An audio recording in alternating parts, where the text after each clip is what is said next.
All right, we are live. Welcome to the Rookie Corner Podcast, episode 23. Our special guest Bandit Incorporated could not make it tonight. He is 19 hours ahead of us in time and is on a flight right now, so we'll reschedule him for next week. But that's all good because we got someone just as good, if not better, as far as his rapping skills and passion, the Raylo Slapper and the whatever Shill Devastator. And I don't remember the rest. I don't remember the rest of the stick, but got Abu Nas in the house, along with Black Angus Reviews, the creator of the Saint Germanus video of the Jeremy, and we got the properest of the Jeremys, proper Jeremy, with us, and might have a drunk guy stumbling on in a little later, a drunk bot of some kind. So why don't you introduce yourself, Abu Nas? Even though everybody here already knows you, but do it anyway. All right, my name is Abu Nas. My brother Rookie Critic had pretty much half of my how should we say, my alias, the Raylo Slapper, Shill Devastator, the Black George Lucas, and the Last Jedi Hater. That is always going to be my claim to fame, to hate this movie so much because I love the maker even more. My YouTube channel has been going strong for over a year. I've been blessed to be connected with so many other prominent YouTubers that's pretty much informed the Fandom Collective, the Fandom Menace, the Boycott Crew, and everything else. So we're ready to rock and roll. This is our last year to shut shit down. So let's get started. Hell yeah, and we're off to a pretty good start, I would say. Black Angus, give your spiel. Yeah, so I am the Don Draper of this group, and by that I mean an alcoholic. Oh my God, I wish I could have used that line. I'm sorry. By that I mean an alcoholic who loathes his existence and dreads the nihilist reality that we're living in. So cheers, Rookie. To 500. Yeah. Cheers, bro. Thanks. Am I at 500 now, or? You're close. I'm telling people to fucking tweet. Yeah, I'm at 499. I just need the one, and then boom. And oh shit! Hey, wait! I forgot to sub to you. No, I'm joking. I'm joking. Nah, I know. But yeah, once I reach 500, I'll do a roast of the rookie stream, where I'll invite some people on, and we'll have the chat. People can roast the shit out of me, basically, just roast the rookie. Why would somebody want to roast you? Can throw, man? If anything, you're pretty much responsible for teaching people how to live stream on the Google Hangout. Shit, I'm one of them. That's true. That's true. That's all good, man. We all got to get roasted at some point. Proper Jeremy, before we get carried away, let's hear you out. Hey, what's up, everybody? This is Proper Jeremy. I just hit the 300 subscriber mark just today. I'm really happy about that. And in other news, I also got recently, because of my latest video, I think Pablo Hidalgo watched it and blocked me on Twitter. I'm just happy that I was able to get that video out and show everybody what happened before it was too late. Yes, I'm glad you did, by the way. Yeah, otherwise I would have had to use somebody else's account. Yeah, based on what EVS said, it seems like he watches the Fandom Menace, or at least EVS or some people around here. So, I mean, it doesn't surprise me at all. It's just kind of bizarre, you know.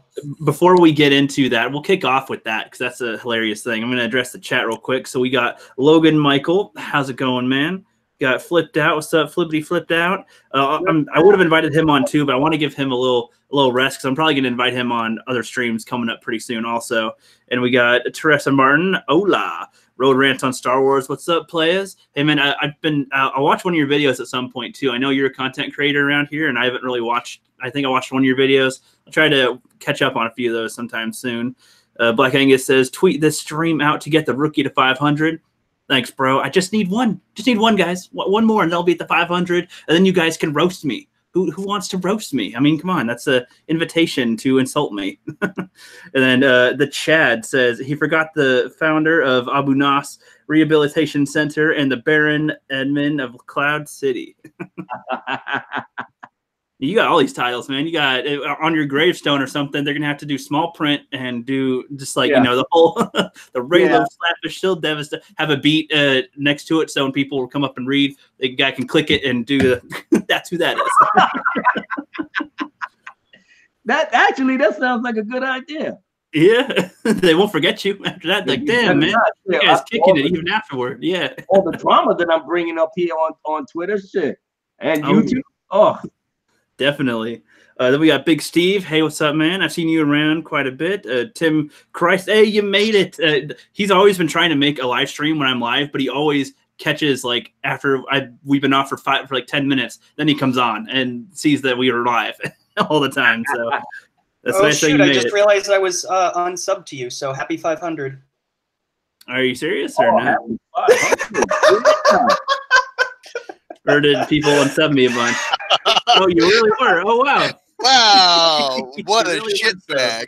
Wow! Okay. Oh, 500. Okay, sweet. Wow! Was this a setup? I had to unsub because I realized he was too close. And then I wanted to be the 500. I had Dude, he's fucking working with the Disney Critic. This is an inside job. Well played, Proper. Well played. Happy 500, brother. Woo! Thanks, man. So that means after this stream, so we're gonna do this stream, and then tonight, I feel like more people will be available a little later.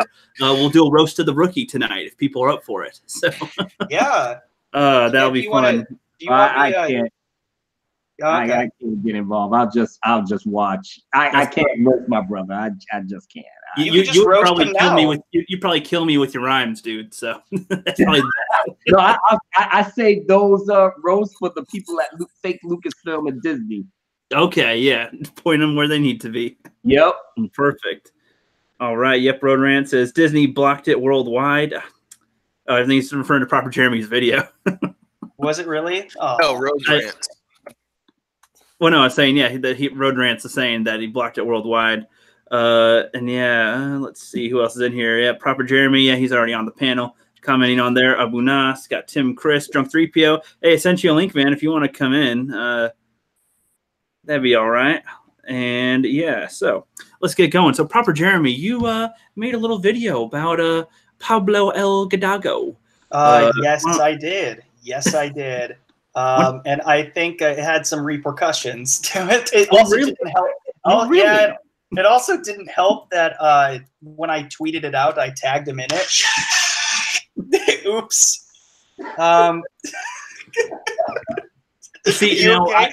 I watched your video on it, and I don't think you were being insulting at all or anything. I think I was as proper as I could be. I mean, I think if anything, you made it kind of funny, and you didn't insult him.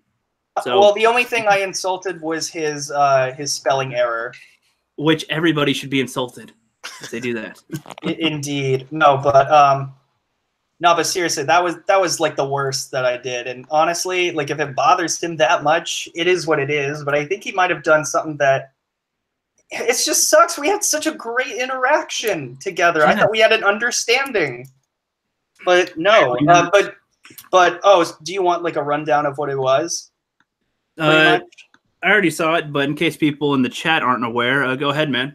Okay, so this whole Pablo Hidalgo blocking spree basically started when I was making a joke on that video post that he sent out, like with that list of people or something.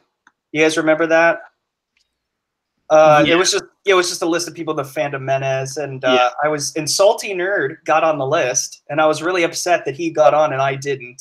And I was like, I didn't make the list, crying emojis. And then he said something like, reach for the rainbow, keep reaching for that, which is encouraging. I thought it was a funny back and forth, I guess. I took it well. And I thought that was it. But this one guy named Jeremy comes in and says, I like how all these Star Wars trolls are Jeremys. And I'm like, what? Or calling themselves Jeremys. Like, your name is Jeremy, you garbage tier. Doesn't get it. Yeah. Just like, you idiot. But he's not a true Jerarmian, so it doesn't work. I guess not. I don't know. Are you guys going to make an island after you guys, or a country or something? by the time you'll have enough citizens for it. I mean, I'm technically one of them. I'm Noob Jeremy. So. Are you? Yeah, but I don't ever switch my accounts because I'm too lazy. But yeah, I'm Noob Jeremy. Oh, yeah. But anyways, this guy comes in and I kind of explain myself and then just saying like, I'm not a troll. I don't know. I just don't like the direction, blah, blah, blah.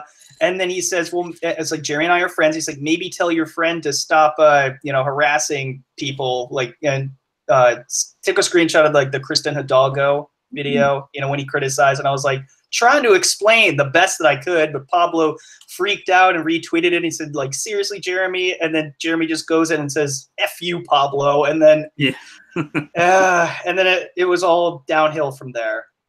And then I made the video explaining how Jeremy and EVS got blocked, and EVS was very devastated. He wrote a song about it. Yeah, I saw that. And all of this came from my thread, which I explained, and then it got me blocked. So it's all come full circle when I was laughing and making fun of people who we got blocked. Because we can all blame you proper. It is kind of my fault. But no, I blame that Jeremy guy. Yeah, a Jeremy that wasn't even part of the Jer army. Yeah, what's even funny is that afterwards he said, I really don't. I feel conflicted saying this and putting it out there because I don't want him to get clicks. But you did the exact thing that he wanted you to do. Like and I said you're either a huge troll or a huge dumbass. Probably both. Yeah, but probably. that was the situation. Oh yeah, yeah. Now, Abu Nas, I know that you've got. I'm pretty sure there's some news every day. It seems like there's news that comes out that is pretty annoying lately. Something come up in the past couple of days you wanted to touch on, but haven't been able to talk about yet. Well, other than the Pablo Hidalgo thing that really had me thrown for a loop because and the way that it happened, I was outside when I checked my Twitter, and the last thing I did was respond to him personally because I read everybody's tweets and responses, and especially Proper. And I said, oh, wow, Pablo, I just realized something, that your ego really had you thinking that the Fandom Menace wouldn't check you on the lies that you were spitting because some of the people came and retweeted his own words against him to prove to him that he did know the YouTubers that he was trying to get at and trying to disrespect, especially Mecha Random and Doomcock. You understand? So it was in black and white. We put it to his face. So I ran home. I'm, falling all over the place. I broke my glasses. I got it fixed though, ladies and gentlemen. So thank you for the super chat. That helped. So finally, I had to get on it because I wasn't even thinking about doing a live stream. I just did everything spur of the moment just so I could just release the rage and the anger I was feeling behind what he did in terms of the mass block. Because all that told me is that you're losing. You're losing the war. You pretty much are trapped off, and every time you pose like some pseudo troll, because you notice he comes online, he keeps switching up his little avatars and that we're putting 70s TV personalities on there. And I said to myself, oh, you really think you slick? Because you're not putting in anything in terms of your how should we say, your job at Lucasfilm, because that was his claim to fame, putting up I'm senior head of story group of Lucasfilm. Nah, he just got Action Man and I just like to be in the wind and this, that, whatever. Nobody ain't paying you no mind, Pablo, but you paying the Phantom Menace of mine. That's the damn sure.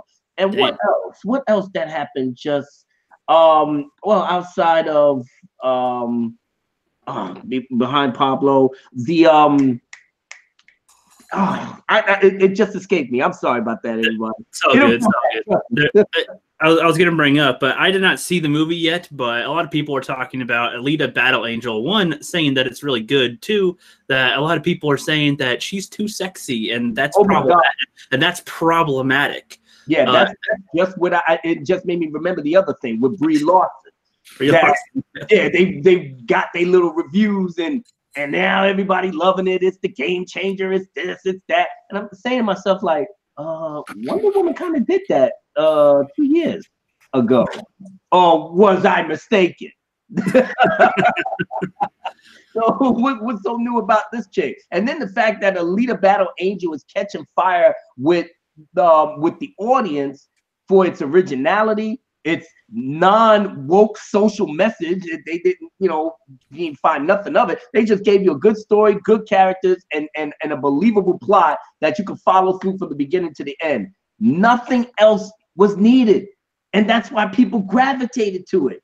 You would have think that something like that, and I hope it keeps catching fire, especially in the coming weeks ahead, because I know it's supposed to be coming out overseas or something. I'm going to see it tomorrow, just because everybody's talking about it. I wasn't going to go see it, but everybody's talking about it, so I'm going to check it out. Yeah, I'm going to see it this weekend. I mean, I would bootleg it, but I reserved that for Disney fake Lucasfilm. So I'm going to go over here and support Alita. Smart move, by the way. Smart move. Yeah, everyone's complaining about, like, oh, the big eyes. Like, hey, I like big come on my face eyes, so I don't see the problem. And it makes sense that it's too sexy for people, you know, especially with Brie Larson as a competitor. Well, it's funny because they'll be like, oh, you guys are sexist for liking this, or no, are they saying that we're sexist, or are they just saying she's sexy? Probably both. We're objectifying a sexy lady, and that's problematic that she's designed with the male gaze or something. I don't know. Like, Comic Skates started from the male gaze of Frank Cho and a few others, and then even though he was against the weirdos coming at him, he has to, like, play PC with the SJWs. So it's happening again in film. Is it the position that he's in that he has to play PC like? Probably because, like, I have a couple art books of Frank Cho. I don't know comics a lot, but I have a couple art books. I love his style. He really understands the female body in its attractive form, and but he's got, like, a very reputable career, and you know, he owns or manages a couple different comic books that have, like, elevated from, like, newsprint to Image and whatnot. So yeah, he's not just a comic creator. He's like an executive for himself to some degree. So, like, he has to play ball, I think, to stay in the game. Yeah, I mean, I can't blame him. I mean, it's the culture that we're living in now that got everybody so goddamn twisted. And I'm sitting up here like, you know, damn, everything was good like maybe 5, 6 years back. What the hell? I mean, it's just the woke PC outrage culture just blasted off. And I know it started with the Me Too movement, and it kind of snowballed into there. And I'm not, blaming the Me Too movement for having a real purpose to bring awareness to all the fucked up things that they have to go through behind our madness. You know what I'm saying? So I'm not, throwing stones at them.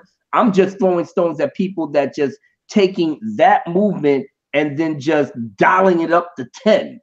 Where they putting people in positions where you can't even freaking defend yourself, where this country is supposedly, put together that, innocent until proven guilty, due process. I work at a law firm. That's all that we do is due process. So I can never escape that, no matter what my feelings are upon a certain subject. Like, yeah, I could believe the woman who says that she's been, sexually assaulted and this, that, whatever. But it's a bad thing when you got to do the he say, she say type thing. And if you don't have witnesses to back up or corroborate, it is kind of hard. So I'm looking at it from both sides of the spectrum. But if you're accusing somebody, you got to give that person his due or her due to defend himself in either a court of law or, public opinion is one thing, but court of law is the ultimate. So if the court of law says you innocent, that's it. Yeah, exactly. Well, and it's like a lot of the accusations come from years ago where maybe they chose not to because people wouldn't maybe believe them, or they don't want to be known as somebody who had something like that happen to them. So people don't treat them differently or nothing. So I can see why some people don't just go out and tell everybody right away. Yeah, but the current climate, though, I mean, maybe if you have evidence, sure. But then again, what would count as evidence other than photographs these days? It's kind of hard to say what would define it. So I can kind of see where both sides can come at, but I don't think it's fair to just go, that guy did something here, and so ruin his life, ruin his name, and then if it was true or not, it doesn't matter. Just ruin it. If it's true, then yeah, screw him. But if it's not true, it's not true. That's where that sucks.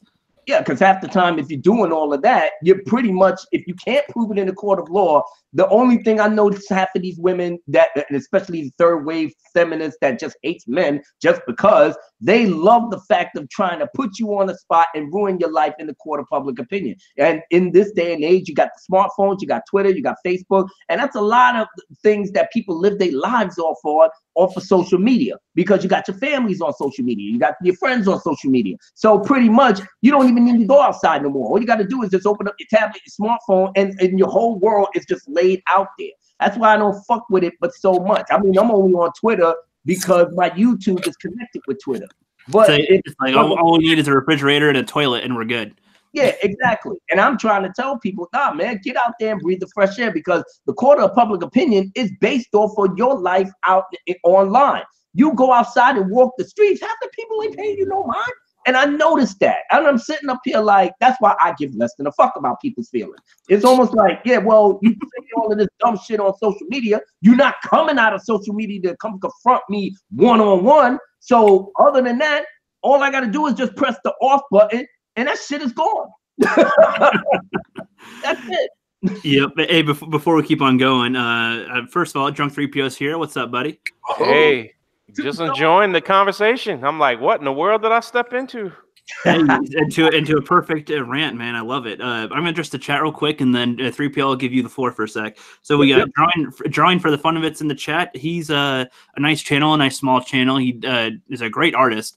It's been a while since he's on. I think he doesn't have a Twitter, or if he has a Twitter, I gotta share his Twitter at some point. I want him to blow up at some point. He's got some good skills with art, and he does some top animation videos of animated cartoons. And we got Open Minded Movie Man's in here. He says SJWs are a disease and I'm the cure, the renegade saint. He's referring to, if you guys saw the Rookies Test Part 3, that guy, he's like wearing, he has like a sword and he's like got a jacket. And he's like, I'm the renegade saint, and is there to help fight SJWs and whatnot. So it's a pretty cool skit. We're going to do more of those in the future, by the way, which will be pretty fun. The Ancient One is here. How's it going, man? I'm sorry I haven't gotten back to you. My Discord is being weird on my app on the desktop, and then I don't really have it signed in on my computer. So and I hardly use Discord, so I'll be checking that this weekend at some point, buddy. And we got the rant is in the house. He says, make sure to hit that like button. Thanks, buddy.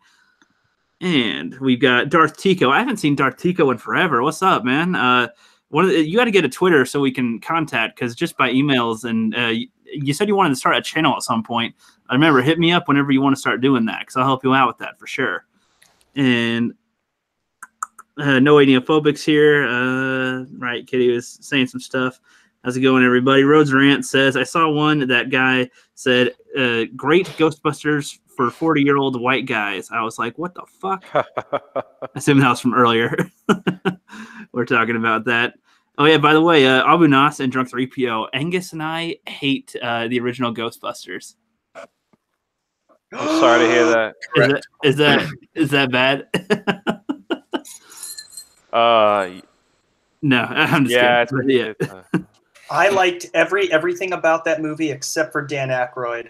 We just don't like Dan Aykroyd. I'm sorry. For us, we just don't. We can see, at least I can see some positive aspects of it, but I just can't be entertained. I can't go, I want to see this again. Like, it's just not that entertaining. But that's not to say that like the 2016 version's any better. My God, that's a more atrocious thing than ever. It's like they took an SNL skit and just like, no, make it a movie. And it's worse than an SNL skit, because SNL skits can be funny, where that wasn't. So well, it used to be that way. Yeah.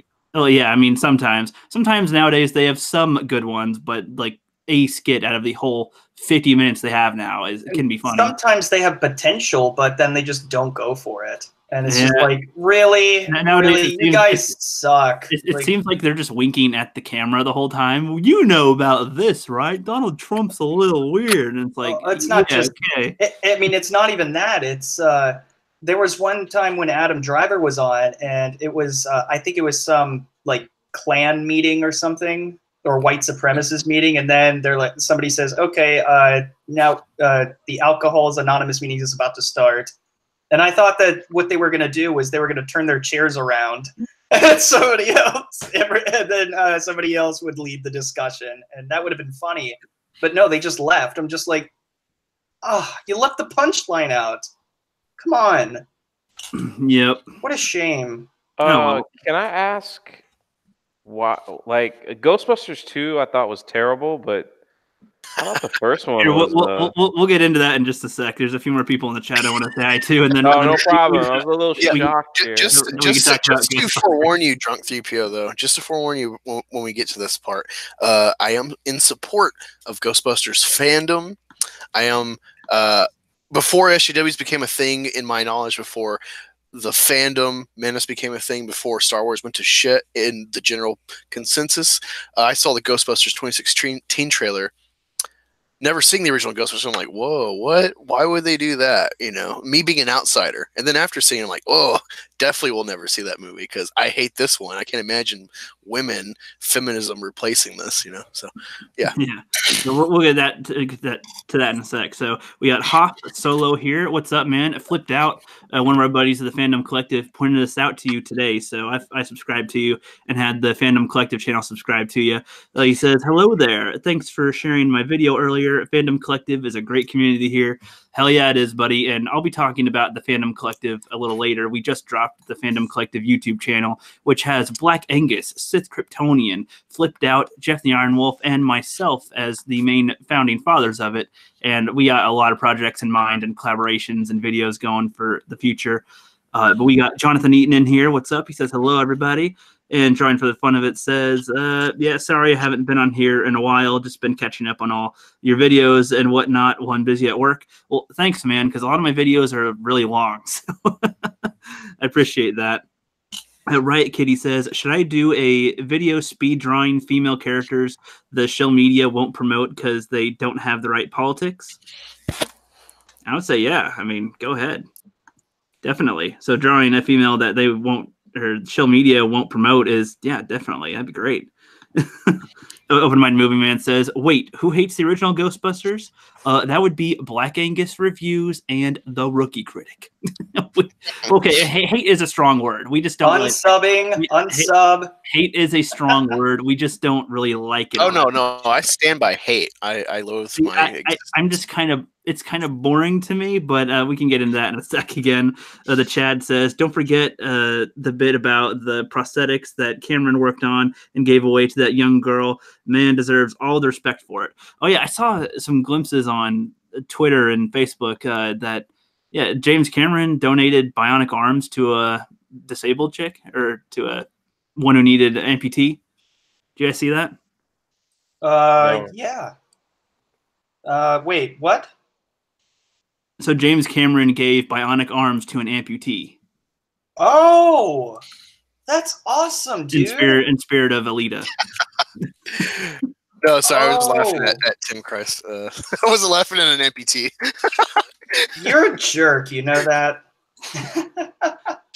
Yeah. Well, you know, like when you're in church, or if you go to church, I used to, where you're like, fuck, what was that movie? Was it Saving Private Ryan, I think? Where they're like, oh yeah, you know, when you have like something funny in your head and you're trying to keep it out of your mind at the worst time, then it pops up at the worst time, of course, like in church. Pretty much. So that was what happened there. I was laughing at Tim Christ. Fuck you, Tim Christ. You made me laugh. Well, I'll get to him in a sec. So Star Wars for Life is here. What's up, girl? Caitlin, the keeper of the Jeremys, the best keeper of all the Jeremys in the world. That is damn sure that job must pay a lot, because my God, that would suck to have to look after proper Jeremy and like all these people. I'm like, just kidding. What? Just kidding. Just kidding. What'd they say about me? What? No. Not talking about that. You're good. Just messing around. The Chad says, thanks, Rant, but my personal channel is more like a vlog for crazy stuff. I get to do things like 500M, ski run, minute, treetop trekking, and rock climbing. Nice. Mary's here. What's up? Mary, are you done with your stream? I thought you were going on with Odin and Josiah. I thought you guys just started. Then again, we are half an hour into our stream, so that is possible. I came on the stream, and I'm like, hey, when y'all are done, swing on by to the Rookie Critic. Oh, sweet. Thanks, bro. Yeah, we got almost 30 people in here.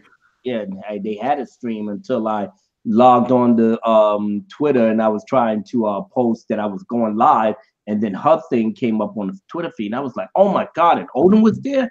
I was like, damn.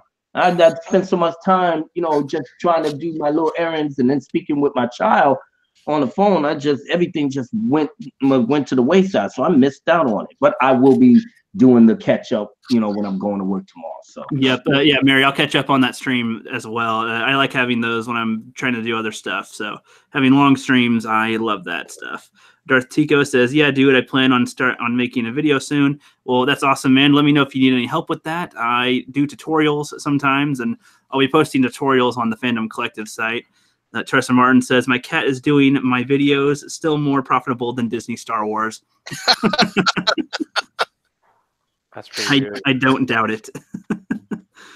Was that Tim Christ? Unsub, lies, deception. No, you read it wrong. You read it wrong. You got to read it like the trailer.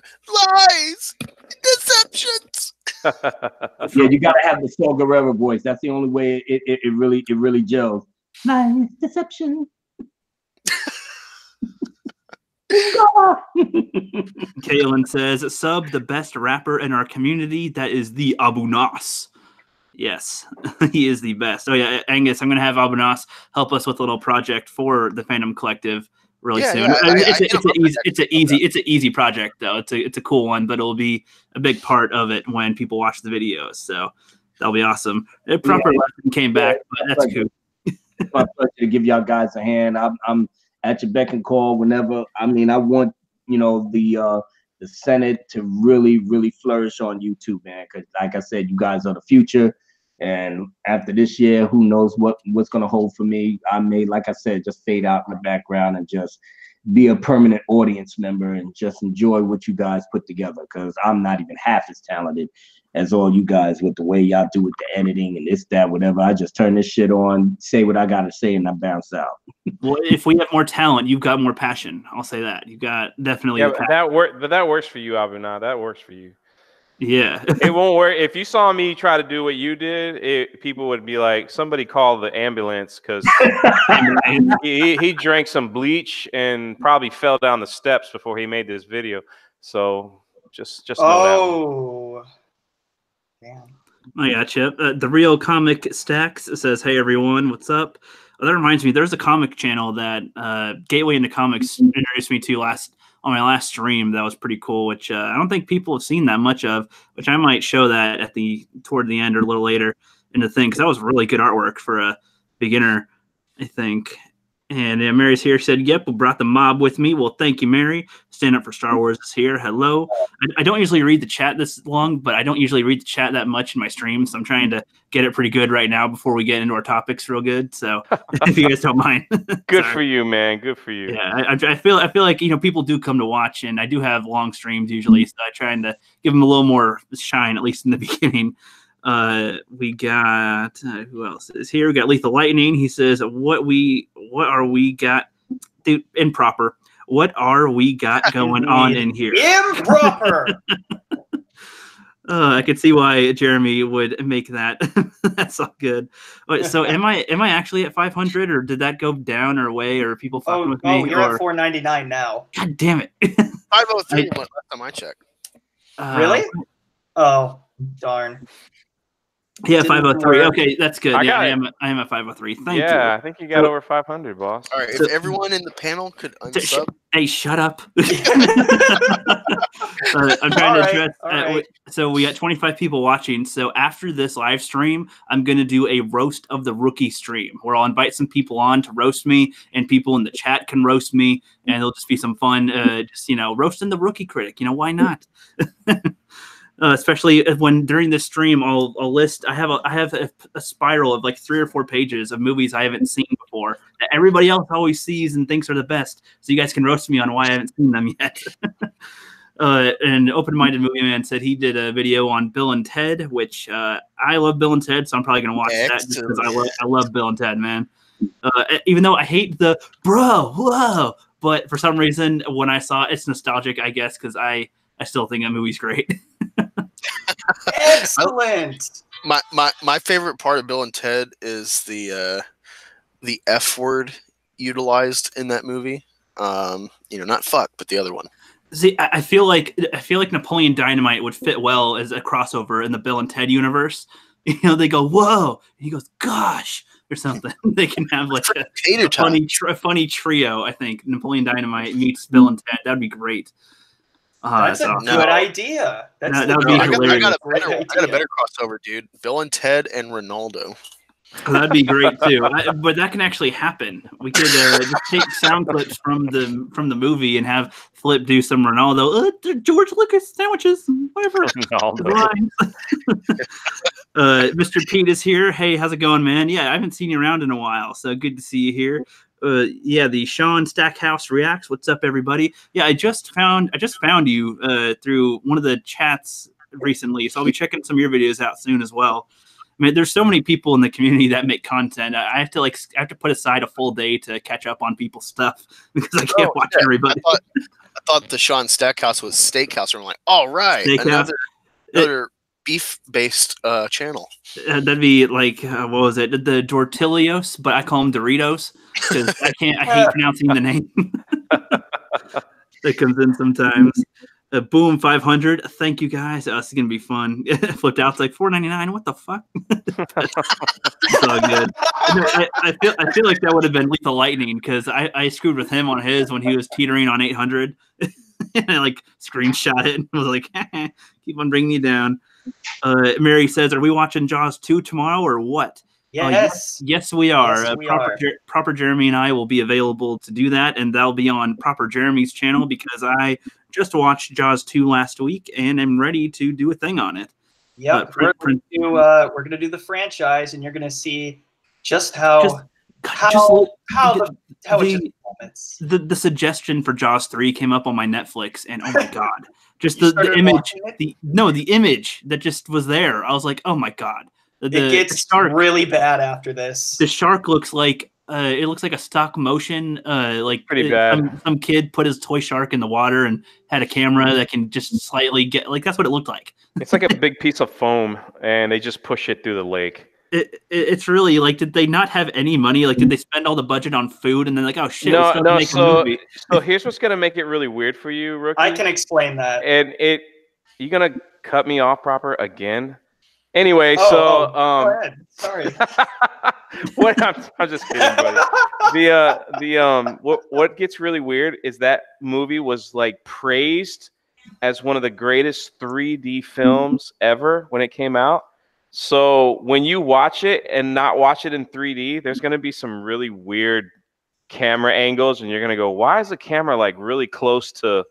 Like this person. I've heard it looks even more bizarre. So yeah, it looks terrible. I mean, the 3D wasn't that great, but I mean, that's where they put all their money. It was in the 3D.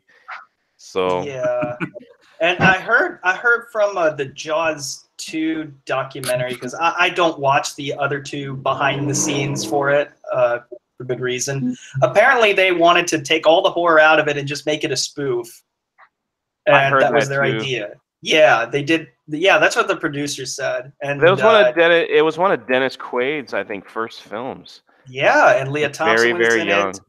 Yeah. Yeah. Ooh, so like the acting wasn't like totally bad, but other parts definitely were. Yeah. It's pretty funny. Funny to watch it not in 3D because I don't know. Ugh, it's so bad. Yeah. I have to get you on for that one. Oh yeah, we'll have plenty of watch parties soon. Like I said, there's so many I haven't seen, and when as soon as I watch one of these movies that everybody likes, I'll have a watch party. So we'll get our chances. All right, I think we are ready to start the thing now. I'm all caught up with the chat.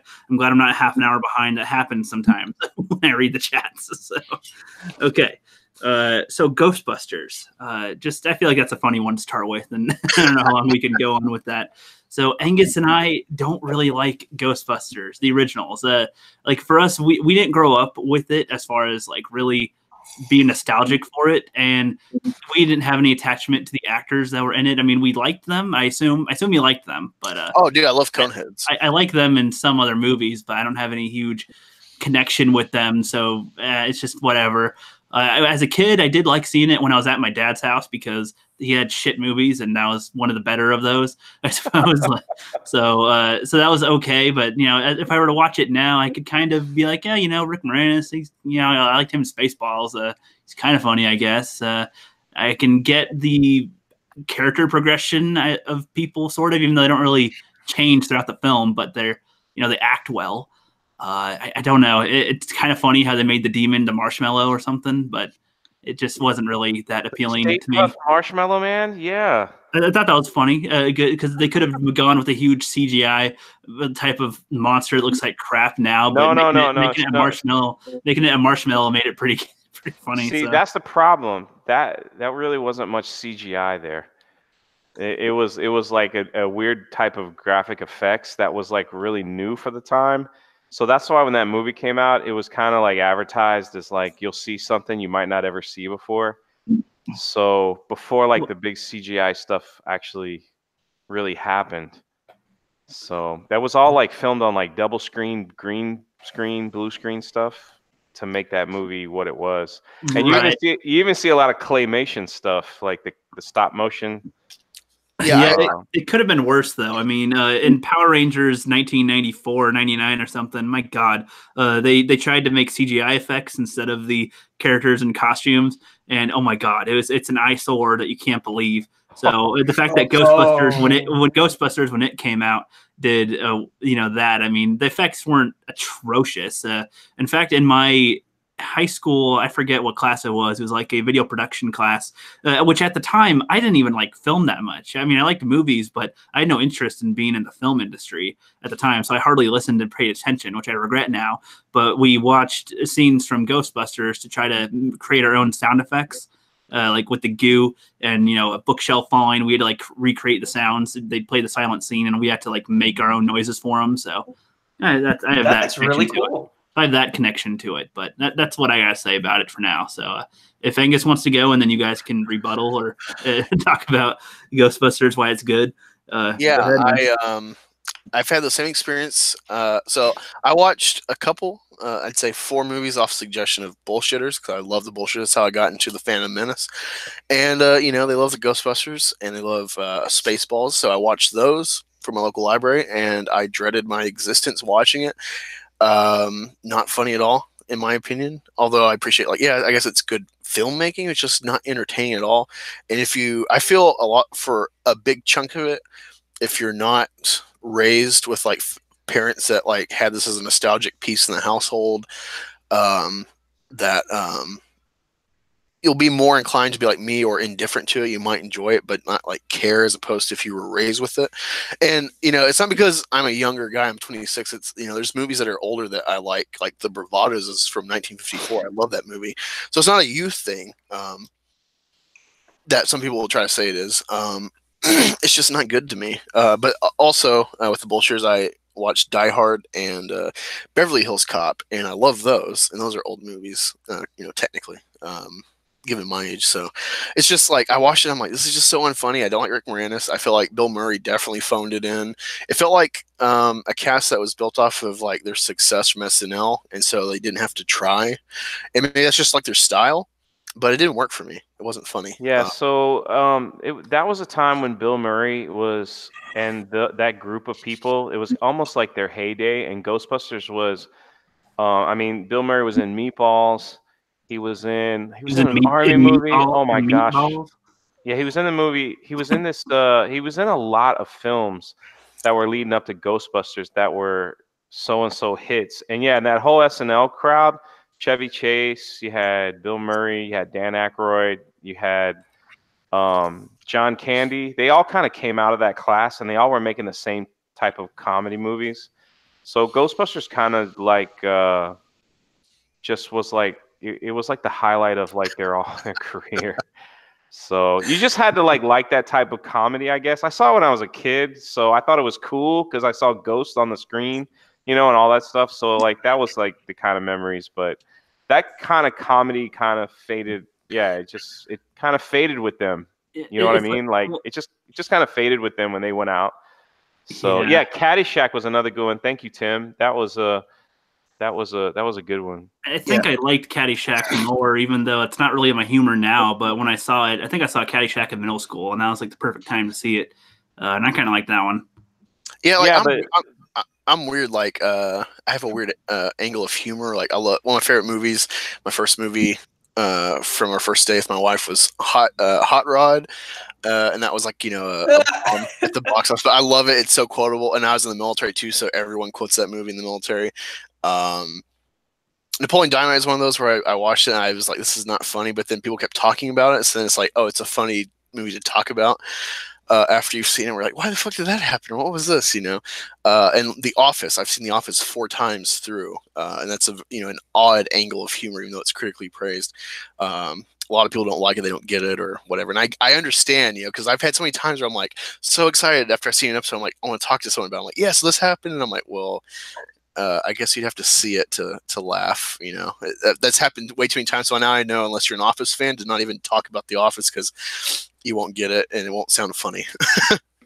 I think like Bill Murray, he just had his heyday. Yeah, they brought up Groundhog Day, and he also had one called Scrooged, which I think was his highest grossing film of all time, Scrooged. And he ad-libbed.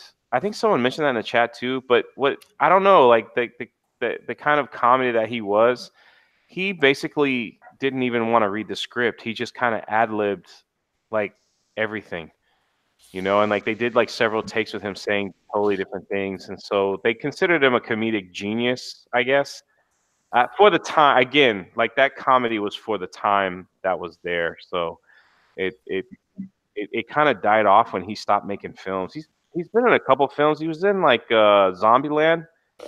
Yeah, Bill Murray. Yeah. So and and a couple things like that. But I guess you just had to like that type of comedy, that type of. For those in the chat that have subbed me for not liking Ghostbusters, if I say I like it, will you sub me back? No, see, I'm an Angus of color, but I'm also an Angus of integrity. So I will never back down to you fiends in your goddamn Ghostbusters. Never gonna like it. No, I could see. I just real. I don't want to keep talking over everybody, but I could see. And there's one scene in Ghostbusters that it was on TV. I guess the other day I just had it on, but they wouldn't make half that film today because there's a scene where he's like a college professor and he's like hitting on one of his students, like she's reading cards with her mind. I actually liked that scene.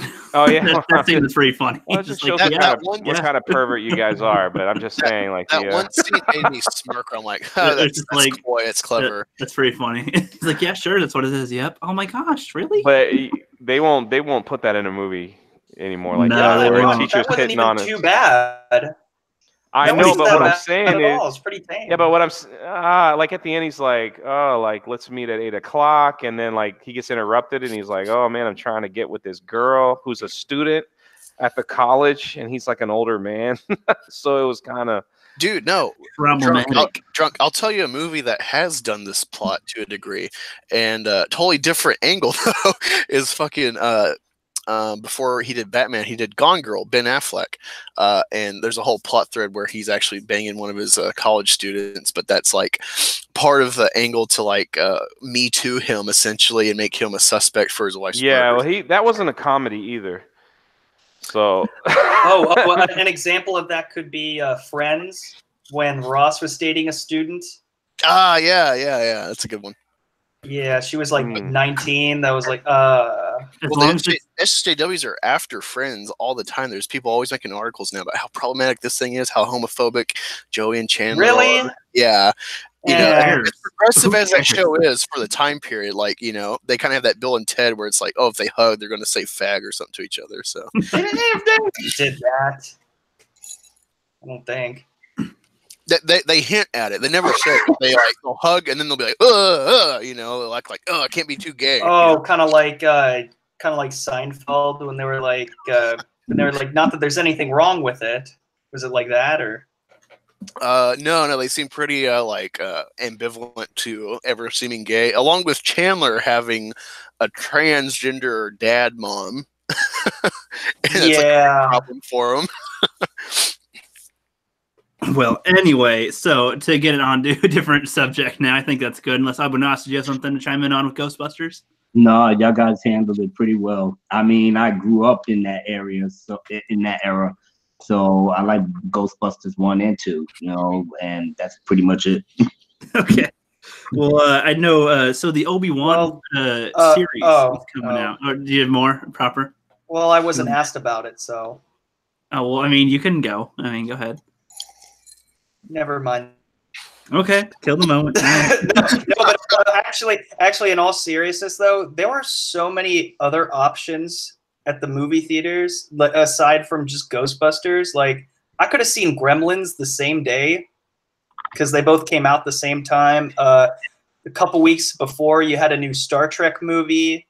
I'm pretty sure the Temple of Doom was still.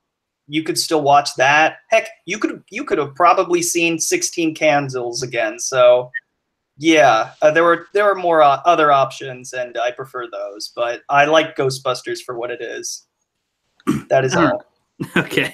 Well, so people have been telling me that there is the Obi-Wan TV series coming out now. Now they canceled the film that they were going to make for like their third one, right? And now they're trying to make the Obi-Wan TV series. Does anybody here know anything about that? Yeah, I heard it's like going to be a limited run, like a 6-episode one on the Disney Plus stream. And you know what? I don't understand why Disney takes it's like they hear us, but then they just misinterpret it horribly. Like unless they decide to have Ewan McGregor in it and it's live action, then I'm not on board. I don't want another like Rebels animated Obi-Wan thing. No, I want Ewan McGregor and that's it. Get him to come back, and you have a winner. That's a good point. Go ahead, Angus. I'll add a point to this that's funny because people were talking about an Obi-Wan trilogy possibly. And what's funny is they're like, oh, it's going to be a 6-episode run. You know what that equals in time? It equals a trilogy. Why not really... well, it's Ewan McGregor. You're going to get all of us prequel kids who are like, Obi-Wan, whatever. But Ewan McGregor in the prequels, yeah, I can get behind that, And it's a great middle spot to get everyone on board, original and prequel trilogy. And yet they're going to put on. They're just trying to incentivize you to get on the Disney Plus thing, dude. That's what it is. They could just release it as a trilogy of films. Yeah, that'd be smart, but for some reason they don't want to take the risk with the films. Do you think? Well, do you think they'd save any budget by doing it as a TV show instead of a movie? I don't really know. Maybe less on the advertisements and the billboards and posters and stuff. Oh, and it'd be exclusive. Yeah, that's true. So maybe save money on that, but yeah. I think that hurts them though because you have like the hype train building up with Star Wars Disney releasing. The one time we've seen it where like they didn't push a movie was Solo, which was weird because it was like a month after Infinity War. So yeah, they're missing an opportunity. They're trying to incentivize you to get on the Disney streaming thing, but it's like even people that aren't Star Wars fans, like kids see a guy with a lightsaber, a laser sword. It's like mixing samurai with like knighthood and stuff in space. So like you got like a trifecta there. That kids who aren't even into Star Wars will see that and be like, oh shit, I want to do that. I want that toy. And they're missing out, because if you're going to like push the toys in the market, but not have any like promotions for a theatrical release, and like people are like, wait, what is this? You're pushing a streaming service toy series. That's a good point. I think they're gonna load up the Disney Plus because Disney wants to be #1 in streaming.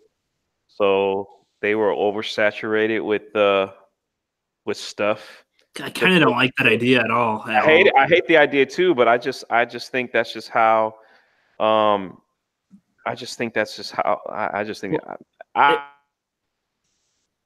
you still going, or did you cut out? I'm sorry. Am I here? Now you are. You were like, sorry. You're gone. I was like, did he cut out or did he stop? No. I would actually watch the Rose Tico show just to get a good laugh. Okay. Hey, go ahead, I'll watch it with you, Abu. We can watch it together and see like. Don't even get me started. I'm just waiting patiently right now. Okay, you don't got much to add right now to it? I do. I have a lot to add to it. Okay. I'm waiting for a wrap. I wish I had a wrap. Actually, I am going to have something for that for my next video because I'm currently working on that. The whole Disney streaming thing is just you know what it is? since Kathleen Kennedy. Thanks, KK. She did the dummy move. Sold the rights to episodes 1 through 6 to Turner Broadcast. So they won't be able to get that back until maybe another year or two.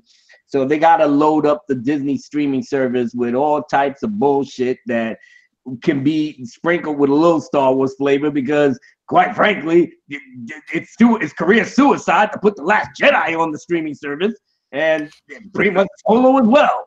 So you can't start off the gate with 2 films that pretty much was trash from the get-go. So what do you got to do? You got The Mandalorian, you got the Marvel stuff that they're gonna bring into the streaming service, and you know, then they're gonna add on live action Cassian Andor from Rogue One, and when I heard about that Rose Tico thing, I literally shook my head like, God damn. Is that really gonna be a thing?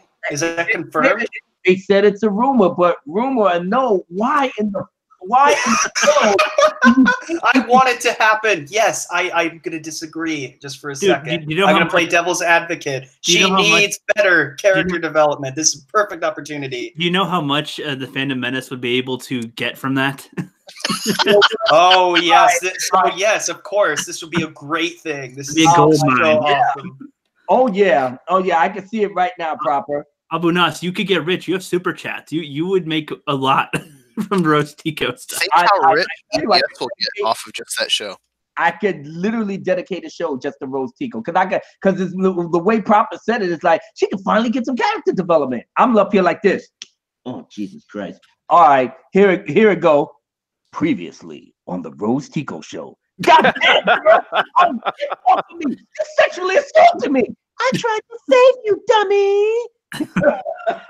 That's pretty much the whole show. No matter what kind of character development you can create for that chick, the time that you should have gave her character development was back in episode 8. Dude, what if they actually make it kind of where it's like her and her sister as the resistance, and they try to do something? I mean, I don't think that'd be good. But you know, I feel like if they were to somehow hand over those characters to writers that can make good characters, they could make it a good show. But that won't help Star Wars. Nobody cares. That won't help nothing. Nobody cares at this point. I know, and that won't help anything. Which is why, for me, I don't care what they announce right now, because until the Mandalorian, I just want. I want to see it before they keep on talking about it. Like, just if you're gonna put something out like Mandalorian or whatever other shows are trying to do, okay, put it out and then we'll see what it is, maybe. Because I have a little more faith in those than I do their films, but you know, just a little bit. The Obi-Wan thing sounds good, but man, I don't know. Man, I am so teetering on whether or not to get the Disney thing at all, just because of the other aspects of it. But I don't know. Don't do it. Mm-hmm. Save your money. I'm here to spread the gospels. My name is Abu Nas. I am your preacher, your minister, and the little angel on the side of your shoulder. I'm telling you, do not spend your money on no Disney streaming service for no reason the fuck at all. It's done. It's over. You might as well just put on your big boy pants and start getting on with your life. Yep. Justice Warriors is going to swarm to the streaming service to get all the good shit that they can have all by themselves without us toxic. They can't afford. They can't afford it. They can't afford it though. That's for their mommy and daddy to do. Ain't got nothing to do with us. We can watch the streaming. The only reason we go into that streaming service to even think about checking it out is The Mandalorian. We actually want to see what Jon Favreau comes up with. If he makes it a success, maybe you can. I ain't paying nothing over no Disney streaming service. I don't care if the fucking world burnt down. What? Well, I mean, because there's more aspects than just the Star Wars stuff. There's the Marvel aspects, there's the other Disney films, the direct-to-TV ones that were never made on a DVD or anything. There's other reasons why people would want to get it. Yeah, it would be close for me to get it just to watch Daredevil, be continued.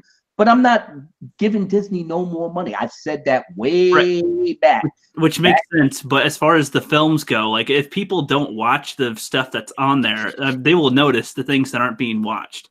Yeah, well, That's their fault. They should have. That's what I'm saying. So when it comes to streaming stuff, paying the service is one thing, but watching the stuff is another, because in a way, the stuff you watch counts as if you're paying, but you're not paying for it. So like if people ain't watching it, then that's going to be one of their worst ones, and they'll have to get rid of it to make new space or try to promote it more or something. They'll have to. So I don't know. What do you think about that? My whole ideology about this whole thing is that if I'm George Lucas and I sold my company and I gave y'all clear instructions to use my story treatments for the new sequel trilogy because I wanted it made like that. You get the people like KK and all the other bootlicking sycophants for soy boys running around saying everything to make George Lucas smile and be like, yeah, just sign on the dotted line. Because that's all they were doing. They were just complacing him just until he signed on the dotted line. Then after he signed, George Lucas out the door, story treatment out the door, everything else out the door, and we're gonna do our own thing. We got the agenda, we got the social justice thing, we got KK leading the dark, because probably Bob Iger was probably down with the whole fucking thing until it backfired. Because the name of the game, folks, is money. And if you ain't making no money, or you're not keeping it at a level playing field where the money was flowing in, Force Awakens was your pass. And I keep telling people, stop getting it twisted. The only reason The Force Awakens made $2 billion or close to $2 billion, because as a movie on its own, that shit was a ripoff of Episode 4. Everybody saw that. But because we, as the hardcore, long-standing fans, all the way back to the OT, the people that's my age, we was desperate to see our heroes on the screen, that we would shell out any and everything just to see it. They caught us out there. That's all it was. Okay, fast forward 2 years later. Here come Rian Johnson. Oh man, JJ script. Shit. I'm gonna subvert everybody's expectation. This shit is gonna be good. Hey, Ryan, I'm squeezing space alien tits and drinking milk. I don't think the fans will go for it. Don't worry, Mark. It's gonna be a smash. They're gonna be so wrapped up in Rose Tico because she's gonna be the darling of the thing. We're gonna make so much money. 1 year later, you burning this shit to the ground. So now they gotta come up with the Disney streaming service, hoping the God or the Prince of Darkness upon high that they can pretty much recoup. And now you're talking about Obi-Wan and Darth Bane, because I heard this part of it, Darth Bane. Now they thinking about throwing the Old Republic EU. And then I said to, who did I say to in the tweet? I know it was somebody, one of the Phantom Menace members. And I said, listen, Maximus. Yes, I was talking to Maximus, and I said, Maximus, look, let me tell you something. If they're not adhering to the EU's interpretation of Darth Bane, by the guy who wrote the novel, who did the Knights of the Old Republic game for BioWare, that was a smash success and basically put the whole Star Wars video game thing on the map, then I don't want to hear it, because all they're going to do is find some way to bastardize that, just like they bastardize everything. As far as Obi-Wan is concerned, I do not want to see him on a Disney stream, because I don't have no confidence, nothing to say that I trust Disney fake Lucasfilm to do right by Obi-Wan and the prequels. I said it before and I say it again. Don't even try to bring that drama to me. Just leave it alone. Let it go. We already know that you failed miserably, because obviously you're trying to push you're trying to shove Rose Tico down our throats. Especially you coming with the rumor, which I'm hoping that it's a rumor, but then again, with Disney, when you talk about Rose Tico, you talk about diversity. So that's all they're living for. That's why Cassian got his own series. Might as well throw the Asian in there. Hell, let's go for Young Lando Chronicles. You know, him banging out the robot and all types of food. That's better than Disney food. Gird your loins, drunk. So proper Jeremy, can you follow that? Just kidding. Hey, I actually have some for this. Yeah, go ahead. So you were in the because you're on the Facebook page for the bullshitters, and you commented after me. You saw that Esquire video where it's like, oh, this just proves how bought the media is by Disney, where they're like, "Oh my God, these fans don't like stuff from this franchise that's coming new." You know, that a franchise that's 40+ years old and has had this following, and at times has maintained a following with just TV shows or books and a few toy releases in between actual products being released for entertainment, or sometimes nothing. Yeah, well, yeah, and that too. But you know, this whole video is like, oh, essentially saying, poor Disney, look at these toxic fans not liking something that they made. Oh my God. And it's like, oh, this is fucking proof. You know, you treat us like we're Alex Jones and just pulling something out of our ass, but you know, you're proving you're the shill media. And you know, it's funny talking about Rose Tico. I think this is just another false flag. Even if this is like a real concept they're trying to create, it's just another pawn in their game of like trying to control the narrative of like, well, we're going to do stuff against like the quote unquote fandom, because they're not quote unquote real fans. They're just misogynist. They hate Asians. They hate women of color and this crap. You know, it's just another way to try to put another nail in our coffin that isn't there. It's non-existent. Yes, because we are. You know, we fund this stuff. You know, the SJWs, they want X, Y, and Z. They want themselves on screen, not realizing that George Lucas worked with a professor of mythology and old world religions and stuff, and made a love story to history and mythology and religion that encompasses everyone. You know, the atheist Buddhist can buy into the Force, the Muslim, the Christian, the Jew, every other religion that is here and gone can buy into some aspect, whether it really reflects their core of their religion or it only touches a little aspect of it. You know, it doesn't matter. You can change out Luke Skywalker to have it is ma'am in his place, and it's a good character. Nothing about demographics matters for the story, besides, to a degree, the bad guys, who are very much reflective of the one political aspect you have in Star Wars that's like overt is like, oh, they're clearly like the Nazi metaphor, and Nazism is bad because it's sterile. You know, that's the only clear demographic you need, is the bad guy to have some sort of hint of like totalitarian vision and like a cleansing thought of the world, that you know, the world needs to be monochromatic or one look or one species. They don't get it, you know. So when they say we need diversity in Star Wars, like, it's already made for the world. It's already made for diverse people. 500 years from now, white people could be gone from the face of the earth because we're not breeding, and it'll still resonate with all sorts of people because the color does not matter, and they don't get it. So don't buy this Rose Tico shit, even if it's real. Look at the comic that EVS got in his care package at the PO box. Her volume is her running towards the camera or like the reader on the cover, holding a fucking wrench. They're trying to push a mechanic who was like the guard of escape pods. Wow, that is so exciting. You know, yeah. I mean, honestly, her and her sister like worked on the. Didn't they work on the bombers? Apparently. Well, her sister is part of a crew. You know, that's why she died. So that's probably why. That's probably why it's the rise of the mechanics with Rose Tico.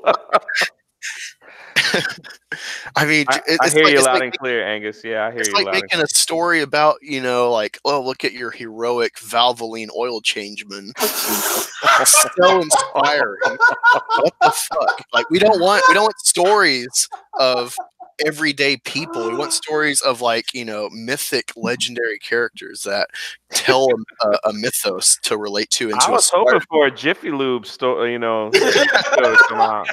I would love that as the B story. That's great. That's great. What's the B story? A Jiffy Lube. Oh. And the main one is like a Valvoline oil change. Yeah, Valvoline. You know, I'm still thinking about this Rose Tico bullshit. I'm actually putting together in my head what type of show do they actually think they can tell from this? What is she? What was she? She sent? No, that was Finn, the janitor, the sanitation guy. Thanks a lot. She's not even an engineer. She's not even an engineer. She's like a security guard or something. Yeah, I don't even know. They didn't even make that clear. She's just like, yeah, I was just tasing people that wanted to leave. Now mind you, Ryan Johnson, the man baby supreme, he himself said, and I quote, Rose Tico is a character that does not belong in Star Wars. But because I think she's interesting, fuck it, I'll put her in there. And have a nice day. Not a problem. So now you actually entertaining a rumor to actually give her a show, and I'm like, well, how many fucking episodes they gonna put on this? What is she gonna do? Go to another planet, free some animals, and have other broom boys look at you like you stupid while you fly away? What are you doing? Well, I'm all right. You're gonna give her another black man to travel along, sexually assault, crash. What are you doing?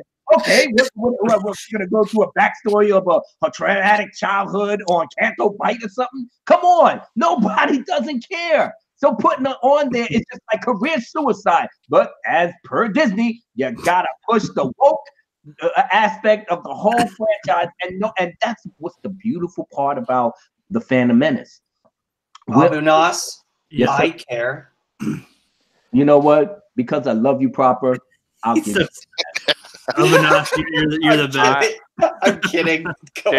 They'll push her as the mechanic, and then she'll become a princess at the end. And then when you go to Disney World's castle, they'll have her picture hung up with all the other Cinderella and everything. Nobody's not addressing the fact that she sexually assaulted Finn. Okay. But then again, you know, from the janitor, John Boyega, well, wait, we don't care, Mike. What the boy called? You're fucking Muppets. Yeah, what this guy? Now we running around here, Finn. What did you do between the two movies that you was in, Force Awakens and Last Jedi? Because Last Jedi started right after Force Awakens. It wasn't a minute. It wasn't 2 minutes. It wasn't an hour. Not even a fucking month. It just happened right after each other. So character development. What's happening with that? Oh, don't worry about it, John Boyega. Mike, I can tell you exactly what your character did in the two movies. You was chasing chicks. You wanted Ray. The Shield Devastator, everybody. With Kylo under the protection of Supreme Leader Snoke before he was, shuffled off to the ether. What kind of stupid name is Supreme Leader Snoke, by the way? Does that sound like the stupidest? I've never heard that. It's either King, Emperor. It's usually one word. Oh, shit. JJ came up with it, so we was assuming that the Supreme Leader Snoke aspect would be explained. What? As per Ryan Johnson. So, KK, you gonna let me do my little thing right here? Oh, yeah. Carrie Hart already said that she approved your script. I approve of everything that you're doing. We got Pablo Hidalgo and the story group there to give you whatever you needed. Oh, great. I ain't got no use for Supreme Leader Snoke. I like Rose Tico because she doesn't belong in a Star Wars movie, so I want to put her in there. And I'm gonna have Luke be a homeless vagabond-looking bum sucking on 8 space titties. Is that good enough? That's perfect, Brian. Go for it. And look where we're at now. Oh my gosh! No, don't even get me started. I know. I'm sorry. This is where we're at. We're talking about Rose Tico. That's where we're at. You're good. I'm very excited for that show. Hey guys, I gotta run. I gotta get up at 5 in the morning tomorrow. So Rookie, congratulations on your 500 and good luck on the roast tonight. Thanks, buddy, man. Hey, you're right behind me. You're at what, 4:30 now? I hope maybe by tonight I'll be at 4:30. So sub to Drunk 3PO. He's catching up to the 500 club pretty soon. I wish I could sub more than once to everybody's channel, but I hear you. Hey, much love to all you guys. Abu Nas, I might be seeing you this summer, so I'll keep you posted. Keep me posted, man. Do not come up here without getting at me, man, so we can get together. Oh no, we're gonna make it happen. All right, y'all. Much love. Angus, right, Proper, all y'all. Love you guys. Till next time. Yep, later, man. All right. Well, I think that's a good segue into a different topic here. So we know that there's bad Star Wars for sure, but there's a project that I'm working on, which I'll make a full-on pitch video for soon so you guys can see it. I've told some people in the community, I've mentioned this quite a few times, I think, but I don't know how much detail I've given to everybody. So I'm working on a script for how I would do with The Force Awakens. And this is not just going to be a little script. I'm going to do I'm gonna go all out. I'm gonna make it a production of like adding visuals, sound effects, people's voices from the community, music. I'm gonna make this the shit. I'm gonna try to make it really fun, entertaining, and hopefully good characters. This will be my first time presenting my writing skills out to everyone, so hopefully it'll be good and entertaining. But I'm going to be dropping a video explaining more details on that. People that want to voice certain characters that you've always wanted to, I mean, you can let me know. But I'm going to try to make this some fun, awesome shit, more entertaining than anything that Disney's put out in the last couple of years as far as Star Wars goes. My God. I like what you're talking right there, man. I can't wait to see it. As a matter of fact, Mad Talk TV did something like that. I think about 9 or 10 months ago on his channel, and I was the narrator of the thing. It went very well. Stephanie Janicek was a part of it, and he did a whole. It was beautiful. He did a whole episode of what he thought the Last Jedi should have went.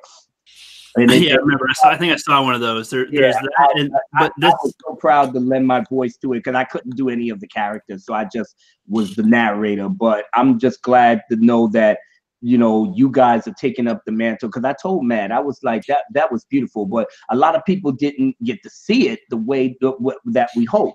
But I told them it's still a great effort on your part because you took the good time and trouble to write a script that was competent and you could follow Luke Skywalker's journey. You didn't have him be some homeless vagabond sucker for love, soy boy sucking on alien titties.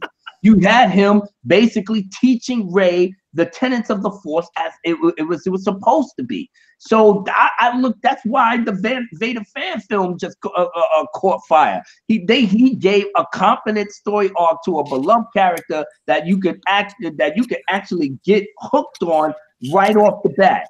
So if you go in that route, Rookie, my God, man, I cannot wait to see what you put together. This is going to be amazing. Thanks, man. I appreciate that big time. For more clarity on it, there's a good example that's Bandit Incorporated's version. He did how the prequels should be, which he basically did it based on lines that were said in the original trilogy, and then made the prequels based on a lot of those lines and some of his own creativity. Brought in some other voice actors. Some of them are kind of famous, actually. There's Brittany voices or something voices, and she did the alphabet rap with a bunch of different cartoon characters and had her voice. And I'm presenting on the stream right now. They had Darth Maul and moving characters. He would put other things on their sound effects. It was a whole project. So I plan on doing something like that when I do that. It'll take a long time to get done. I'm only 15 pages into the final draft, but once the writing's done, I'll start putting out auditions for everybody. Rookie, what you need to do is just have you need to do every voice like you do all your different Rookie Geoff characters, and do every soundbite, or you have you pre-record yourself going the hum of the lightsaber. Oh God! And the pew and no. I might do a funny skit of some kind where I do that kind of thing, but my God, no, this will already be tough enough as it is. I want to make it as good as possible. Hey, the fan film spoiled us, man. So we want shit on that level now. Okay. Hey, this is a little off topic, but I know we were talking about it before, and I assume we might come across it again. I just wanted to throw this out there. We can let it simmer while we go back to Star Wars. But Alita Battle Angel is, if I'm correct, a Fox release, and Disney owns Fox. Unless Cameron or Rodriguez or a team own the rights to Alita, whatever sequel you would get would be a Disney film. So look what they're doing with Captain Marvel. Look how people like Alita. Look who's going to own Alita if this is the case. So just keep that in mind. Sweet God. Thank you, Black. Just by you saying that. That's why I'm kind of hesitant to fund this movie, even though I want to send a message to the critics and to Disney. It's well, they're inheriting this anyway. If Dark Phoenix is a hit and people are like, man, Fox nailed an X-Men story that everyone loves, the comic lovers love it, the moviegoers love it, the general audience loves it, it's going to Disney. So, putting that in perspective for you. If that's the case, if someone can clarify, if they find out that Cameron owns the rights or the manga people own the rights or getting them back after the film. I think James Cameron would be smart enough to own the rights to that. Well, also Cameron already has the Pandora world or whatever of Avatar theme park at Disneyland or Disney World. So he's already in league with Disney before the Fox thing went through. So right. that also is a factor. All right. Well, before we keep on going, real quick, I'm going to address the chat a little bit. I assume people might have had something to say with the Star Wars thing a second ago. Jack Sparrow is in the house. What's up, buddy? Hey, I actually clicked on your thing. You actually have a channel. I thought that you were just like a parody thing, like Sexual Harassment Panda or something. But no, Jack is real. He's got a channel, so I'm going to check out some of his stuff at some point. Which, by the way, I haven't seen Sexual Harassment Panda. What the hell? But, there's Thomas in the chat. What's up, buddy? Mr. Pete saying, did you reach your 600? I think he said he was like 2 subs away. If not, sub to Pete, so he's at 600.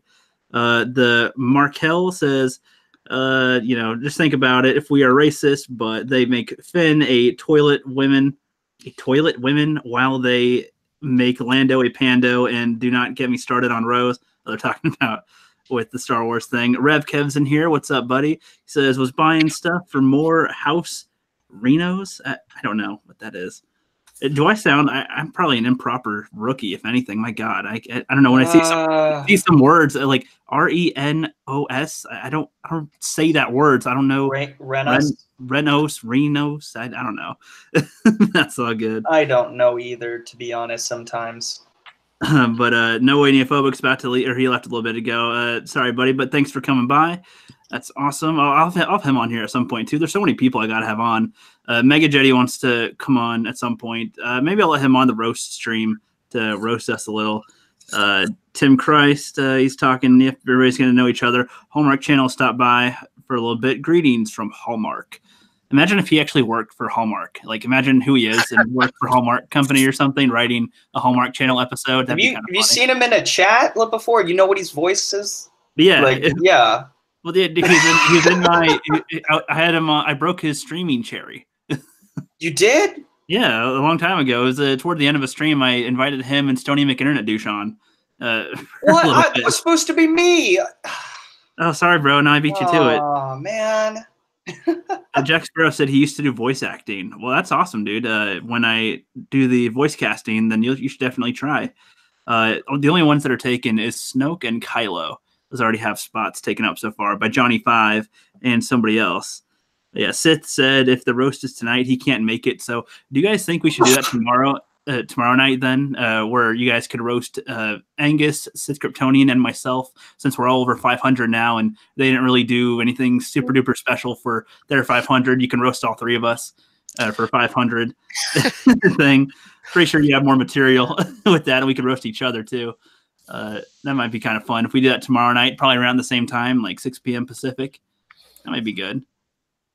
And let's see who else is in here. Hallmark says, now where's my wrench? I don't know, man. I got enough wrenchers, I think. Nah, I might add some more wrenches soon, but I got no. Do not give Hallmark a wrench. He will spread anti-Shape of Water propaganda, and I will not abide. I will not stand for what's anti-Shape of Water. You like that movie? Oh, dude, I took my wife to it, and she's like, I don't know, but she loved it, and it was a great date night. Lovely fish movie. It's Beauty and the Beast inverted. That's all it is. That's funny. Yeah, so Mr. Pete, he said, can I join? I'm thinking tomorrow I'll invite a lot of people in and out because I think Sith is more available for the roast stream tomorrow.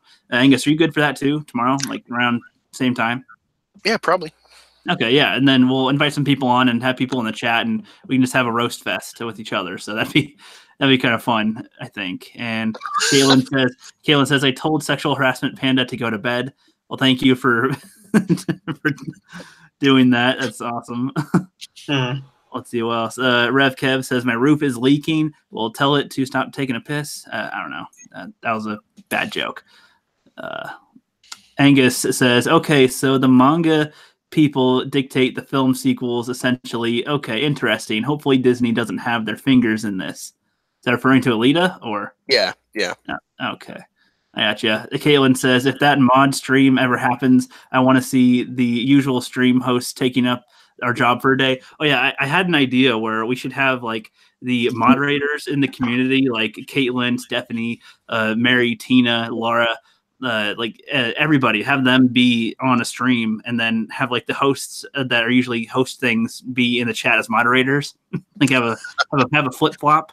that sound like a fun idea, guys, in the chat and everybody on the panel? Does that sound fun? Well, yeah. I mean, you'd have to mute yourself, but. Well, no, I mean. On one of their channels? Well, no, the host can talk, but I mean, have the moderators on as like the main panel, and let them go. I mean, you can still present a topic. They can talk about whatever, and just have the main people, in the chat. So, or I'll just have I'll just mute myself and then have the moderators talk, and then I'll just do all the work. I think that'd be pretty fun. Mary says, "If I don't have a wrench, well, you're not wrong on that call." LOL. Yeah. I mean, at least I don't have who else would ban Proper Jeremy? A lot of people would ban Proper. Ban me from what? From the stream, or from the chats. They'd mute you, or they'd put you in timeout. Oh my God, that happened I think it was one of the Senate streams. Proper Anna got a wrench, and oh God, that was awful because I couldn't speak at all. Like I was just like, really, this is too much. Oh, dude, that was funny because I didn't know the rules for the wrench, so I tried to mute you under the guise that it was her when you got out of timeout, but then it shows who did it. So I'm like, fuck. I was like, seriously, Angus? I told you that. Yeah, no, that's what I said. And I was like, seriously? Like, why? Yeah, seriously. Oh boy. I'm still upset that I didn't see Aquaman. I wasn't invited to that stream. Oh my God, you were flying. There'll be other opportunities, Proper. No, don't worry. But so I think we could probably go for like another half an hour. Unless you guys had another topic in mind, I was gonna share a lot of films I haven't seen yet. Oh no! Do that. I'm going to make a list right now. Okay, so I'm gonna turn my camera back on for a sec because it's a big one. I want you guys to see that I'm not lying when I say that I have a long list, and this isn't even the complete list. This is just what I wrote like over a year ago. I have one page. Another page, Shining, and another page. Like I have a lot on there. The ones I'm going back and screenshotting that and writing them all down. The ones that are checkmarked are ones that I made into a video called "Movies I Haven't Seen." So, yeah. So the Godfather trilogy. That's the first one I wrote down. I have not seen any of the Godfather ones. Oh well, I'm just sad that they didn't make a third one. I thought they did. It doesn't exist in my mind. Is that bad? No, I do that with sequels. I'm sorry that there was no sequel trilogy for Star Wars. Thank you. Yes. Yeah. Yeah. See, I don't know. The Godfather. I'm not super into that style of movie, but I mean, everybody says it's like so good. So that's one that I will watch anyway at some point. At least the first one. The first one's worth it. I can't promise the whole trilogy unless it's cheaper for me to buy the trilogy set or something. Oh, it is. Citizen Kane. Everybody always says Citizen Kane is like the classic that everybody should see, but I mean, I don't know if that's entirely true just because it's old and that. I mean, I know I'm not saying that it's bad, but I mean, do they really think that we'll all find the same enjoyment? Oh, it stands up the test of time, dude. It's like what, 70 years old now, 80 years old, and it still stands up, dude. 80 years old? I don't think so. It's like 70 or 80 years old. Really? Yeah, it's from like the 40s, I think. 1941. Okay, all right, almost 80 years old. Wow. just to clarify, so since there's a huge list of the films I haven't seen, I plan on seeing them, guys. So don't hate me for not seeing them yet. I plan on seeing them. I already knocked 2 off the list, Jaws 1 and Jaws 2. I was going to knock John Wick off, but I thought I bought it, but I guess I didn't. So I need to get there. Yeah, it's on the Vudu. Right. So I don't still think it's funny that that Jaws is now on Netflix right after you bought it. Shut up. You know what? Hey, you know what? You know what's worse? Yeah. You know what's worse? Buying every single season of Friends, and then it goes on Netflix. Oh man, that was so unfair. That was not cool. That sucks, man. But at least you got the physical copy, so if they were to take it off, you'll still have it. Yep, and I get the behind the scenes and all that stuff. Yay. Bonus features. Well, that's good. Vertigo? What's that? Oh, was that Brad Pitt or is that somebody else or what? No, that's Hitchcock. Oh, I don't know. What is wrong with you? Because there's quite a few Brad Pitt ones I haven't seen that everybody jacks off to. So no, hey Rookie, speaking of Hitchcock, here's another one you should write down next to that. It's called The Rear Window. I have that down.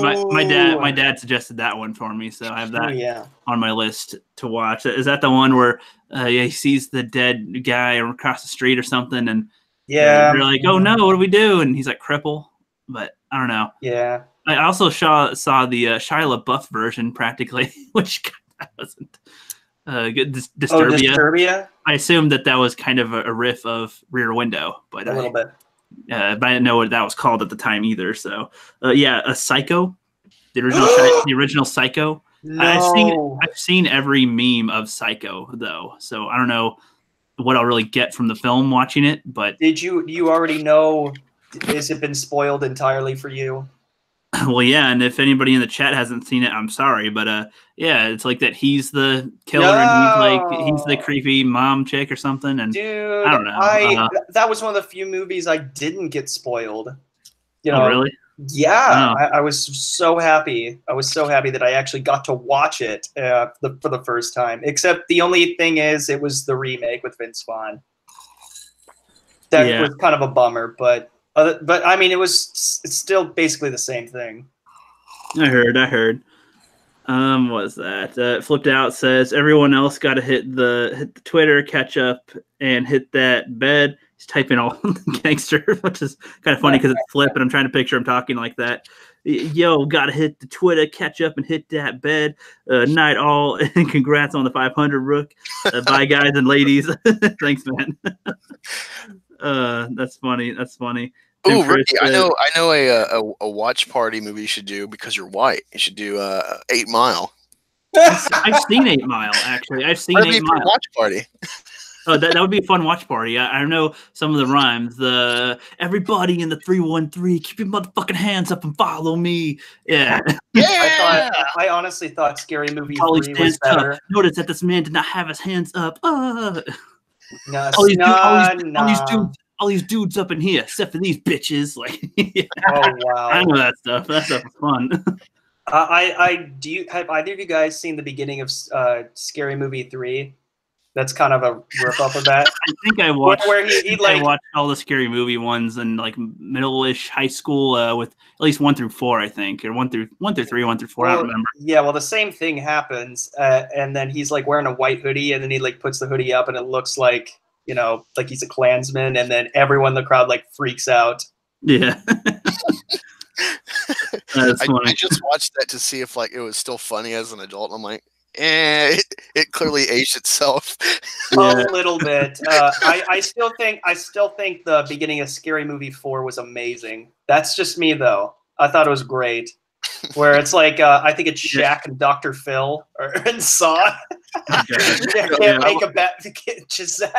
My favorite part of Scary Movie 3 is where they're because I love Signs, but I can take a joke on Signs, and I like where his wife, his wife's been hit. He's remembering that whole sequence, and she's trying to say like, my wife broke her taco, and then she's like, well, she's broken half, and he's like, he pulls up a donut, he's like, how's the bottom half? And then she's like, what? And he has like a hot dog ready. Oh my god! Oh wow! My favorite part of that movie. Oh my god, there's so many where like the aliens pee out of their fingers or something. And then the one guy is like getting on a bus somewhere, getting mad at Charlie Sheen, and he just says, and he's very white, very much white. He just says, "You just hate me because I'm black." I'm like, what? Oh man. That movie, you know what? Now that I think about it, the movie does not age well at all. Probably not. So Abu Nas, I have not seen. What's one that you probably would have seen that I didn't? What's a good black film? Just kidding. So I haven't seen The Matrix. I haven't either. It's high quality stuff. I would not say it's a masterpiece, but then I'd be lying to myself if I said that I you know, don't watch it. I actually watch all 3 films at some point every year just to really engross myself in that universe, because it seems like it's a whole new universe. They had an animation film that explains a lot of things that they didn't touch in the films, in between films, and I think it was between the first Matrix and the second Matrix movie, and they had a fill-in animation movie that really touched all the mythology points about it and the history. And then by the time you get to the second film, then they firing on all cylinders, and number 3 is where they kind of went over the top with 3, but I understood that they wanted to go out with a bang, and it was a satisfying conclusion to the trilogy. So I highly recommend that you do see it. All right. Well, I think I will see it. I think I saw some of part 2 where they're fighting the CGI guy. Basically, there's many clones. My brother loved The Matrix. We had it on VHS, I think, back when that came out. Yeah, that was back in 2000. What? No. Yeah, it came out the same year as X-Men, I think. Somewhere around there. No, actually, it came out in '99, the first Matrix. Oh. If I remember correctly, it came out in '99, and the second one came out in 2001, or 2001. I know because it came out. Yeah, Matrix. The first Matrix did come out in '99 because it came out 2 months, because the Phantom Menace came out in May. The Matrix, the first Matrix came out in March '99. I remember now because I went to go see it in the theaters because I needed to go see something to get me revved up for the Phantom Menace. That's the reason why I went there in the first place. Yeah. So March 1999, that's when it came out. Okay, that makes sense. Have you seen Fight Club? No, but I have Fight Club. Oh, come on. I have the DVD of Fight Club. I have not watched it yet. Don't spoil anything. No, that's the thing too. I already know the thing too. I didn't know. I don't know how no one told. I just heard like the rules. Like, don't talk about Fight Club. I'm just saying. So like, because what do you do? Look on Wikipedia or something and spoil it for yourself? No, people just don't care. So they just say whatever things. Hey, you don't remember in Fight Club how derp to derp happens? I'm like, oh well, okay. So. I mean, so there's not as much interest for me to see it when the hook is a twist, and I already know the twist. You know. Oh my! But God. I mean, I can still see it, but I mean, I feel like the effect is lessened when I already know going in what the twist is. But yeah, I don't know. I also haven't seen Clockwork Orange, which a lot of people. I'm waiting. I know all the. I don't know what happens in it other than it's very vulgar, like very vulgar. Even the people that are vulgar, like, dude, that's pretty vulgar. So I'm waiting to be in the right kind of mood, I guess, where I'm not like, okay, yeah, this is fun. I've seen like the first 20 minutes. I'm just like, I got to be in the right mind to watch this. Like that's what I'm thinking. Some of The Shining in 2001. It's like I got to be in the right mood to watch this. So I too need to complete Clockwork Orange. I actually, because I live in Los Angeles, there's actually show times for Clockwork Orange. Very interesting. That's crazy. Yeah, I mean, was that a Kubrick film? Oh, yes, it was. Of course. Of course, that's why I haven't watched it yet. Oh yeah. We have a history of not really preferring Kubrick stuff. Yeah, 2001: A Space Odyssey. Yeah, there's some scene where this like gorilla dude throws up a bone, and it's like, oh, look at this edit, it's so great. I'm just like, this movie's a piece of garbage. Yeah, that's one where I think it was on Netflix for a while, and I attempted to watch it, but I was like, no, I think I'm good. I don't know. I was just not as into it. I mean, I get the time of where it was, but I mean, it just. Again, you gotta kind of be in the right mood for something that's going to be that slow. So if Kubrick films are pretty slow. Well, did he do Inglourious Bastards also? No, that was Tarantino. Okay, well, shit, I get some of them mixed up. They're not even the same. Oh, there's a Kubrick film you should see from the Criterion Collection. It's called Barry Lyndon. It's kind of whimsical and fun. The Criterion Collection. Who's Criterion? Who is this guy? Like, and why does he have all of these movies under his belt? Yeah, Criterion is like critically acclaimed, important to critics to preserve. They're usually not like moneymakers or well received in the box office, but they have like a critical merit to them. Oh my God! Imagine if The Last Jedi in 50 years gets added to it. Well, dude, like number 13 is Armageddon, so clearly there is some arguments. He said that like people buy a spot on Criterion. Criterion's full of a lot of like bore yourself to tears movie, a lot of yeah, I can see why this movie failed because it's just so vulgar or just so boring, or there's a lot of movies like that. There's one I own called The Phoenix. It's a very slow burn drama, but the payoff, I was talking to Flipp about this yesterday, the payoff for it is so good. So Criterion's one of those, like, if you want to get like serious critically acclaimed films under your belt, you get like some insight that a lot of people don't watch, a lot of snob films, that's somewhere to go to like get that experience. As the Criterion Collection, they're close to 1,000 right now. Matthew Broderick's Election is one of the newest ones that came on, and I checked it out and I actually liked it. So they got some good stuff on there, some weird stuff, a lot of foreign films. Oh, I'm trying to think of one that I watched not too long ago. Oh, here's one that you probably haven't seen, Rookie. One Flew Over the Cuckoo's Nest. That's also in my Amazon list to watch at some point. Oh, yeah. I've heard of that one. That's actually a funny idea. So we got about a couple minutes left. We'll probably go for. But why don't each of you name a film that you think I probably haven't seen yet? Starting with Abu. Yes, sir. Yeah. Why don't you try to name a movie that you think I haven't seen? I mean, based on stuff I said I haven't seen yet so far, like classics, ones that you think, yeah, of course people have seen it. It's like I probably haven't. Classics. Like good ones that film people usually see. I probably haven't seen.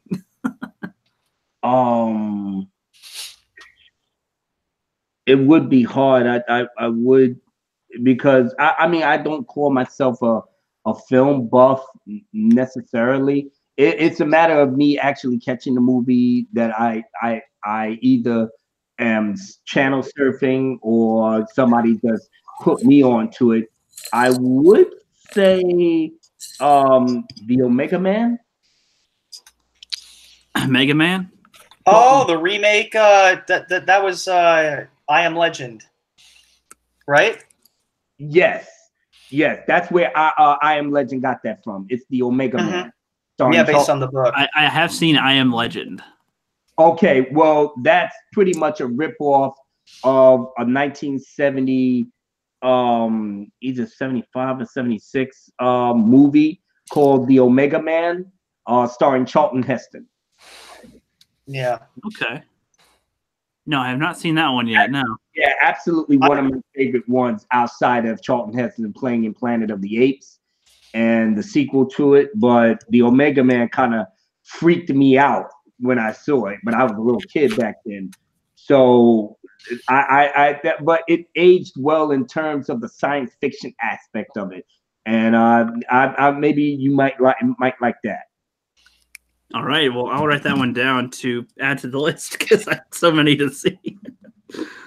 I don't know when I'll get to that one, but I'll write that down, man.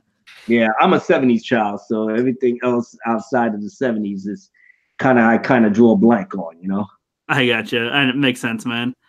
Angus, I know you've got quite a few in mind, I imagine, which, by the way, I'll mention, Angus just recently saw Ferris Bueller's Day Off like a month or two ago, and that was one I've seen like 1,000 times growing up. So I've seen that, and I liked that growing up, but I don't like Matthew Broderick now, but I liked him in Ferris Bueller. Well, I have a weird history with Matthew Broderick. He's the voice of Simba in The Lion King, so that's a plus. He was in 98 Godzilla, which is a crap movie, but as a kid, it was so fucking cool because I love the design of 98 Godzilla despite all the fuck ups of that movie, and it rivals Man of Steel for like oh, what do you call it? You know when you have like Pepsi in the background, the like the product placement. Product placement. Yeah, it's like it rivals Man of Steel for the amount of product placement in that film. Like, holy shit! Like, how much they make just off of that? I remember the bubblegum scene. I remember the food and snacks. Yeah, they have a lot of stuff like that. Yeah, it's a movie I loved as a kid. I was obsessed with Godzilla, like the whole series from Toho, all the different eras. Especially the dumb '60s one. The only copy I had on film at the time when I was a kid was the Jet Jaguar one, which was so awful looking back. Jaguar is such a dumb opponent of Godzilla. But yeah, Matthew brought. Yeah, I saw Election, so I liked that one, and that's probably a film that wouldn't be made today with like the whole interest in your pupils at school and meddling with their lives and shit. That's a good one of his. And I saw Ferris Bueller.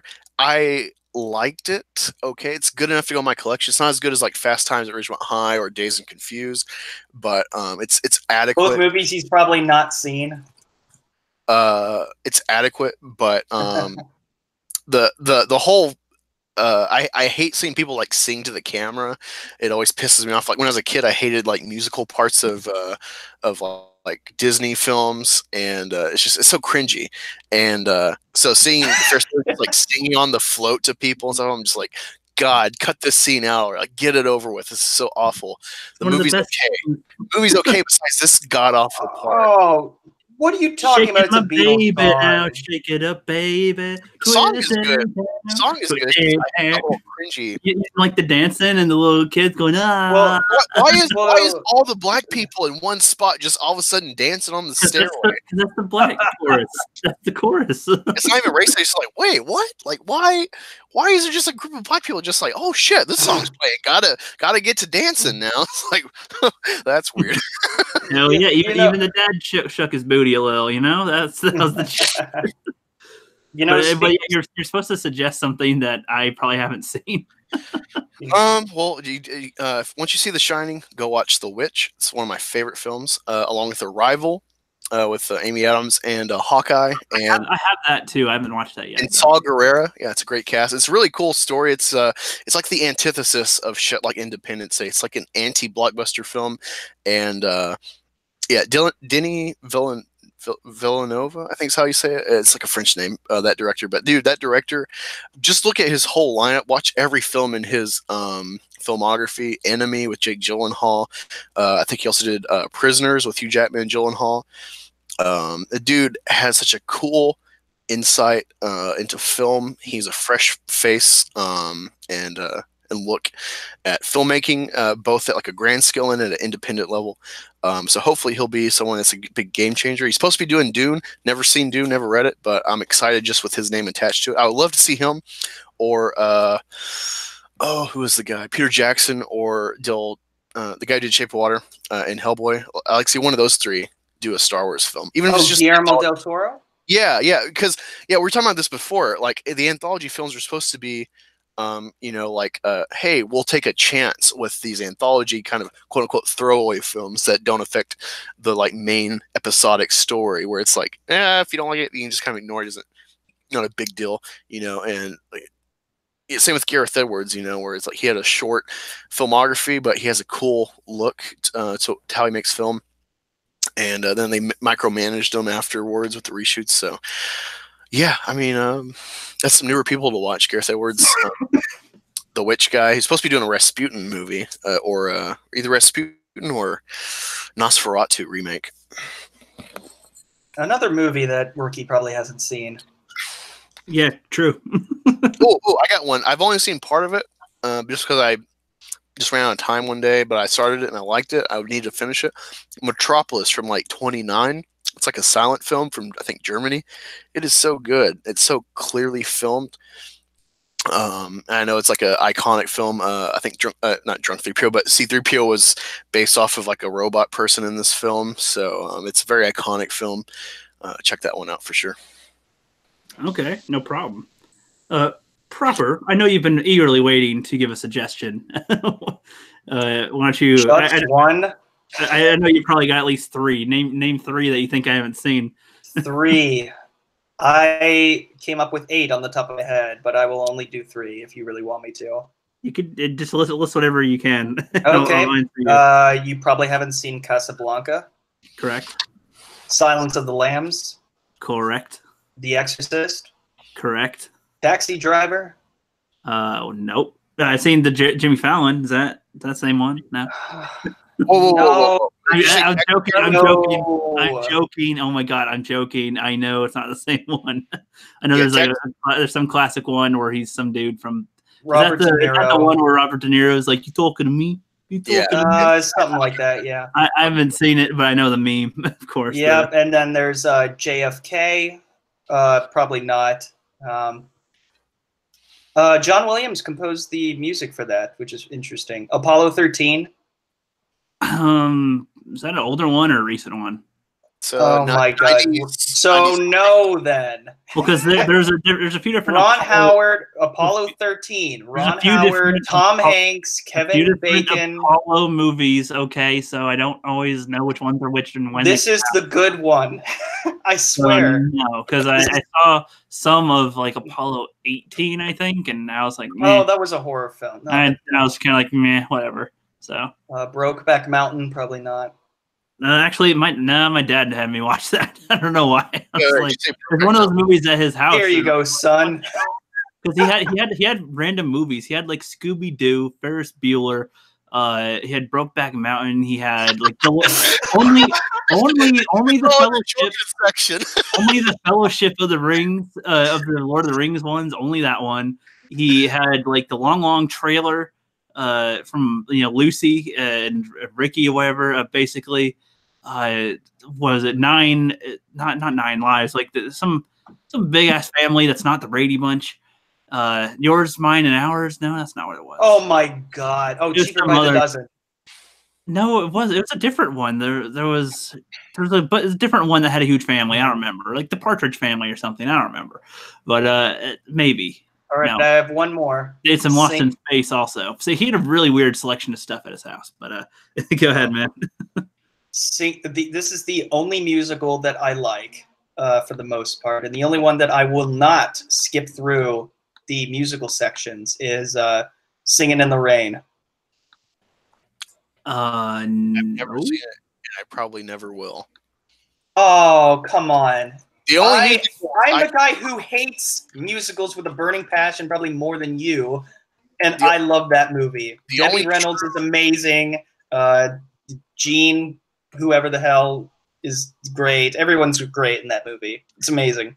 The only musicals I know I can get behind is, of course, Wizard of Oz, which is such an amazing adaptation, and Sweeney Todd, even though I hate Johnny Depp in general. It's such a great movie. You hate Johnny Depp?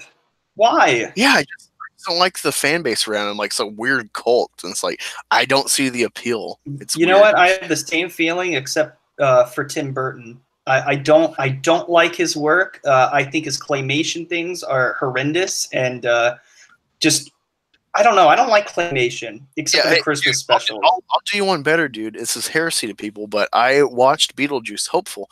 I loved Michael Keaton himself in that movie. He was really funny and cool and kooky and crazy. Really stood out. But fuck Beetlejuice. I do not get the appeal of that movie. It's like I have not seen it and probably never will. Yeah, like the ending scene is like so iconic where she just don't. Yeah, you have to like Tim Burton, I think, to just be a diehard Tim Burton to really enjoy it. Like even Charlie and the Chocolate Factory kind of sucked. The Charlie one, the Johnny Depp one, yeah, definitely. No, Johnny Depp was fine. Christopher Lee was great. That kid that was in all those movies in the early 2000s was just fine, I guess. But it's just like, no. Willy Wonka was fine. Leave it alone. On that note, I think we're going to close out here now. So if anybody wants to shill for something or say something coming up soon, Abu Nas, why don't you kick it off? In terms of plugging the channel? Yeah, is that or videos coming up or something you're going to do? Well, I am working on a secret project with another YouTuber. He asked me to remain anonymous, so he wants to come out and surprise people. So I've just got finished with that. I'm going to be working on my particular video throughout the rest of the week. I'm hoping to get it up sometime Sunday.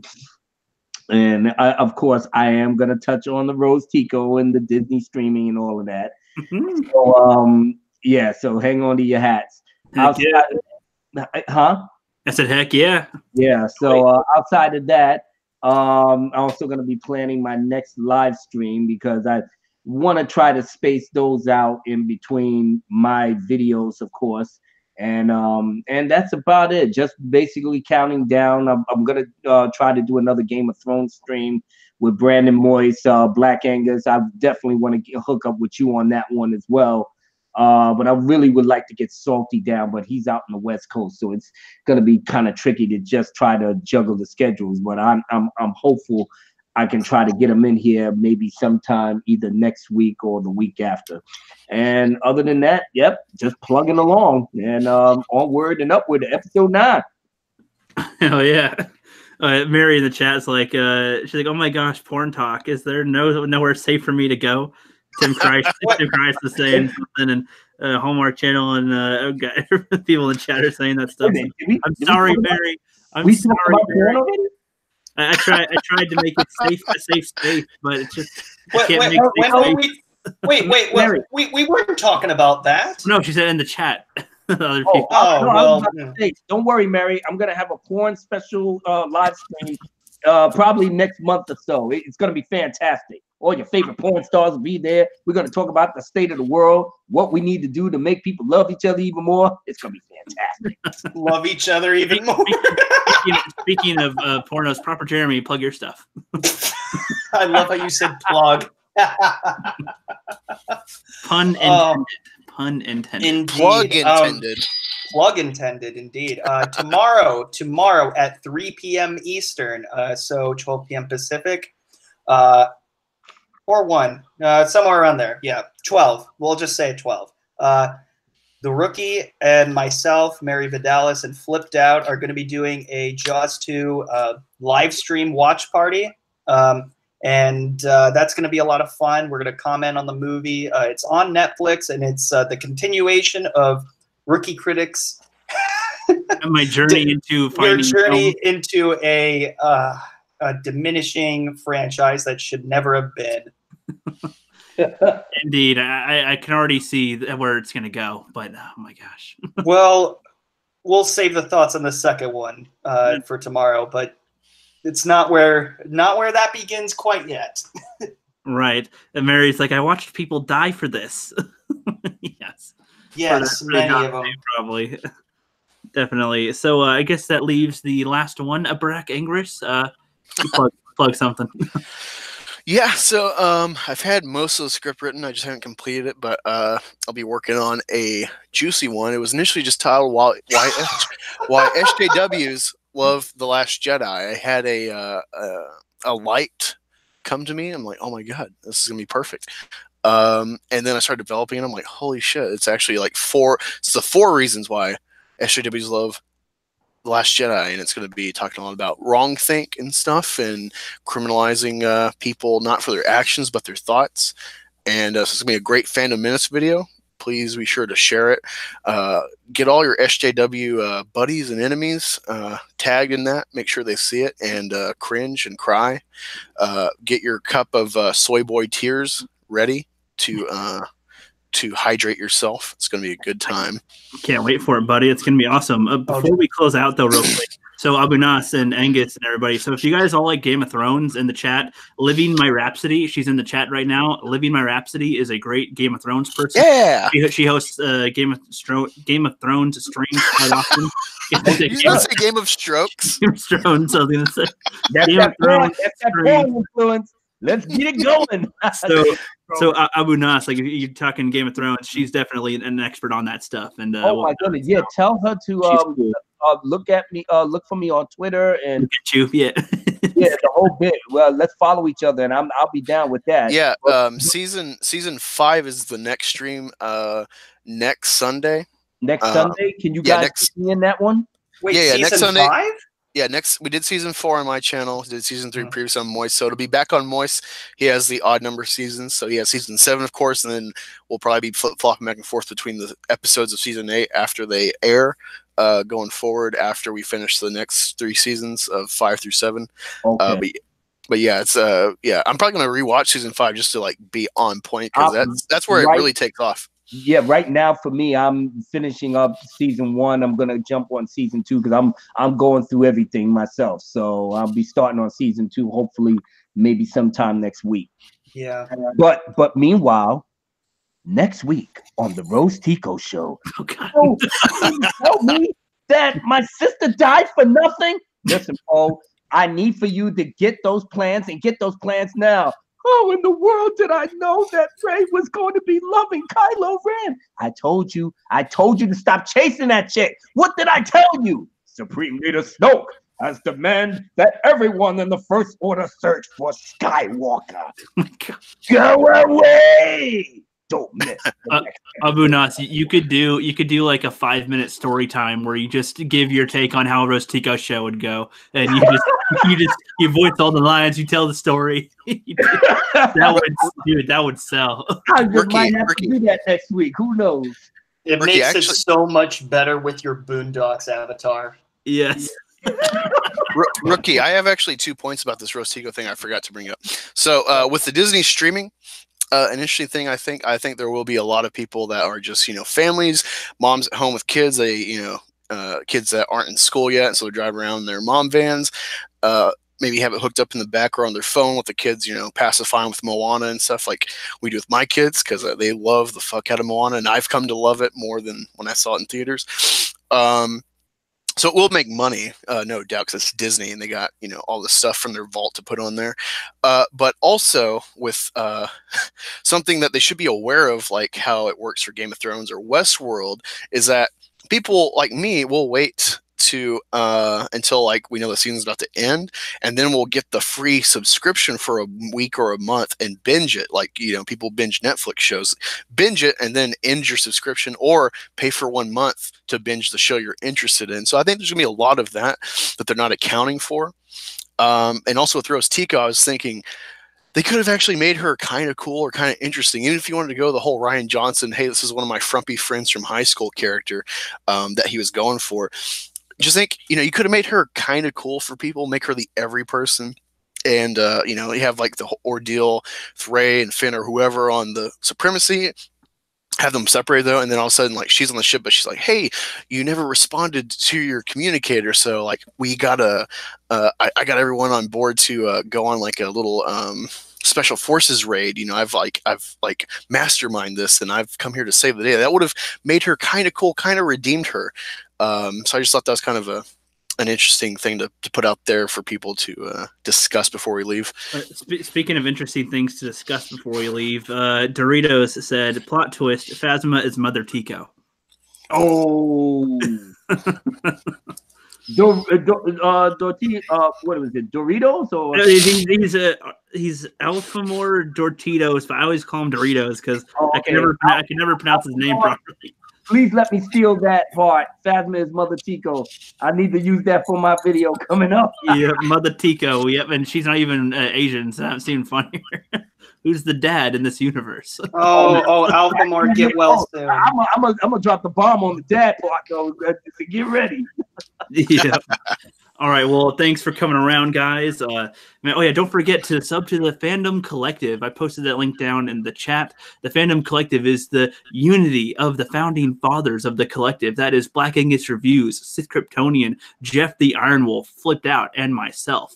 And we shall be rotating who posts on there weekly. We will be officially launching it on March 1st, but we already have our intro video up so you guys can get an idea on what we're about. I'll post maybe 1 or 2 more videos on there so it can help describe what we're doing, and that is going to be some awesome stuff. We're also going to allow people to post their videos on our channel, but as long as they follow our guidelines, which I'll explain that in a video that we'll post on there, so that you guys, if you guys have a small channel and we have a bigger audience, then we're a different audience. Even if you're a big channel, you can just promote on there too. Kitty, get out of my way. And so that's basically it. My cat got in my way. She's okay. I was like, what? Dude, She's all looking, yes. Cool. Yeah, and everybody in the chat, I think most of everybody in the chat creates some type of content, so give each other a look. Watch the replays. There's a lot of people in here, up to 30 at some point, so there's a lot of content creators, some new ones that could use some love, get some attention going. I know Jeremy likes to have attention, but when he gets too much. You said you just reached 300, so congrats to you for that. Angus has been flying. He's already like halfway to 600.